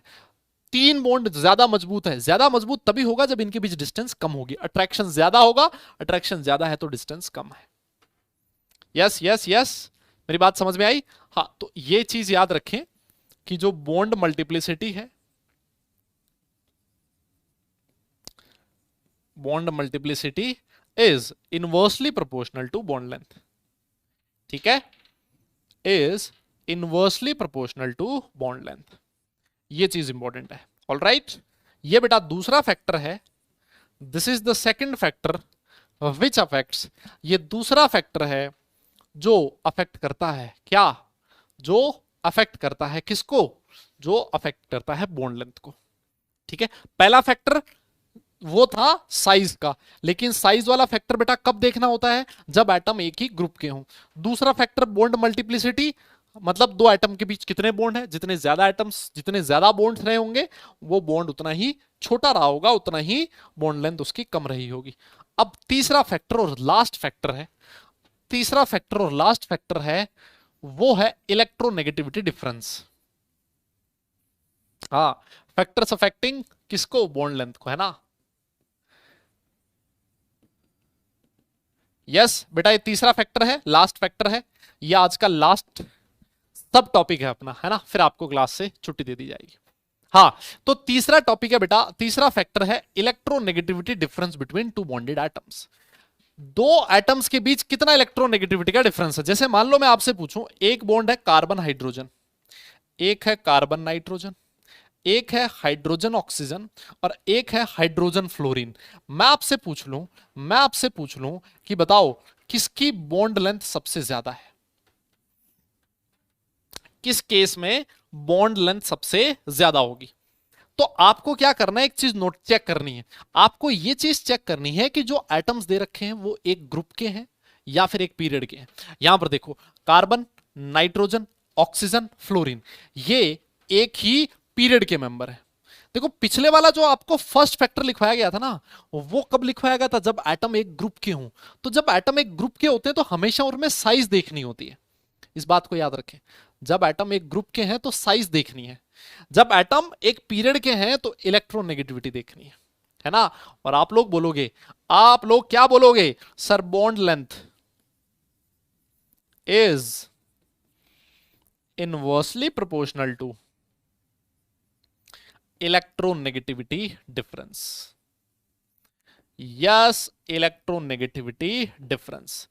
इलेक्ट्रोनेगेटिविटी डिफरेंस बेटा जितना ज्यादा होगा, बॉन्ड लेंथ उतनी ही कम होगी। और मुझे बताइए सबसे ज्यादा इलेक्ट्रॉन नेगेटिविटी में डिफरेंस कहां है? सर आपके फ्लोरीन की साइज, फ्लोरीन की इलेक्ट्रॉन नेगेटिविटी सबसे ज्यादा होती है। सर आपके हाइड्रोजन की इलेक्ट्रॉन नेगेटिविटी सबसे कम होती है। तो हाइड्रोजन और फ्लोरीन के बीच जो इलेक्ट्रॉन नेगेटिविटी का डिफरेंस होगा वो सबसे ज्यादा है, इलेक्ट्रॉन नेगेटिविटी डिफरेंस ज्यादा है, तो इसकी बॉन्ड लेंथ सबसे कम होगी। यहां इलेक्ट्रॉन नेगेटिविटी डिफरेंस सबसे कम है, बॉन्ड लेंथ सबसे ज्यादा होगी।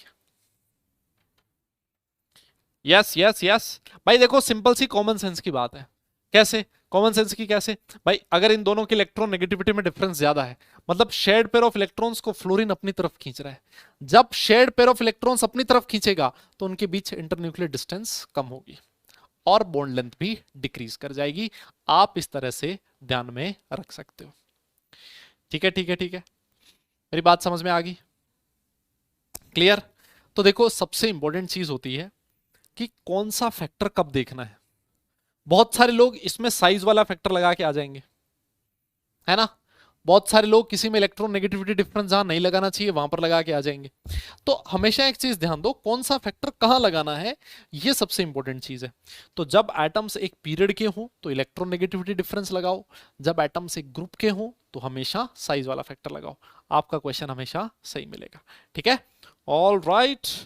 चलिए फिर, तो ये बेटा पहला बॉन्ड पैरामीटर था जो हम लोगों ने खत्म किया है। बाकी जो बॉन्ड पैरामीटर्स हैं इनके बारे में हम लोग बात करेंगे अगली क्लास में। ठीक है, तो अब आपको होमवर्क दे दिया जाए। आप लोगों का होमवर्क क्या है? सबसे पहले तो आपको डीपीपी सॉल्व करनी है, यस। फिर आप लोगों को रिवीजन करना है। ठीक है, रिवीजन करना है। और मॉड्यूल में आपका जो एक्सरसाइज 1 है, मॉड्यूल में एक्सरसाइज 1 में जो आपको क्वेश्चंस दे रखे हैं कोवलेंट बॉन्ड और इसके कोवलेंट बॉन्ड और आयोनिक बॉन्ड से रिलेटेड जो भी क्वेश्चंस हो, है ना, क्योंकि उसमें तो टॉपिक वाइज क्वेश्चन दे रखे हैं। तो टॉपिक वाइज क्वेश्चन में कोवलेंट बॉन्ड में ऑक्टेट रूल वगैरह इनसे रिलेटेड जो भी क्वेश्चंस हैं वो आप लोगों को सॉल्व करने हैं। चलिए फिर, आप लोगों से विदा लेने का टाइम आ चुका है। ठीक है ठीक है ठीक है ठीक है, यस यस। नहीं भाई, अभी मैं एक्सटेंड तो नहीं कर सकता, है ना, एक्सटेंड तो मैं बिल्कुल नहीं कर सकता। ठीक है, खत्म करें फिर, क्लास खत्म करें। यस, पक्का रिवाइज करके आओगे ना नेक्स्ट क्लास में? बॉन्ड पैरामीटर्स आधा हुआ है अपना, एक बॉन्ड पैरामीटर हुआ है, अभी 3 बॉन्ड पैरामीटर बाकी है ना। तो 3 पहले बॉन्ड पैरामीटर्स पढ़ेंगे, फिर उसके बाद एक टॉपिक करवाऊंगा मैं आपको, रेजोनेंस, है ना। अगला टॉपिक रेजोनेंस, फिर उसके बाद नेक्स्ट में और अच्छे से अच्छे टॉपिक्स आते जाएंगे। एकदम जोरदार, हमें मजा आने वाला है इस पूरे चैप्टर में। क्लियर? चलिए फिर, बहुत बढ़िया बेटा। तो ठीक है ठीक है ठीक है, फिर नेक्स्ट क्लास में मिलते हैं। आप सारे लोग अपना ख्याल रखें, खुश रहें, हंसते मुस्कुराते रहें, और बेटा पढ़ाई जरूर करते रहें, क्योंकि आप सबको पता है काम पढ़ने से चलेगा, सिर्फ मुस्कुराने से नहीं। अगली क्लास में मिलेंगे, तब तक सारे बच्चे अपना ख्याल रखें और खुश रहें, और तो क्या, है ना। Tata, bye bye, love you all.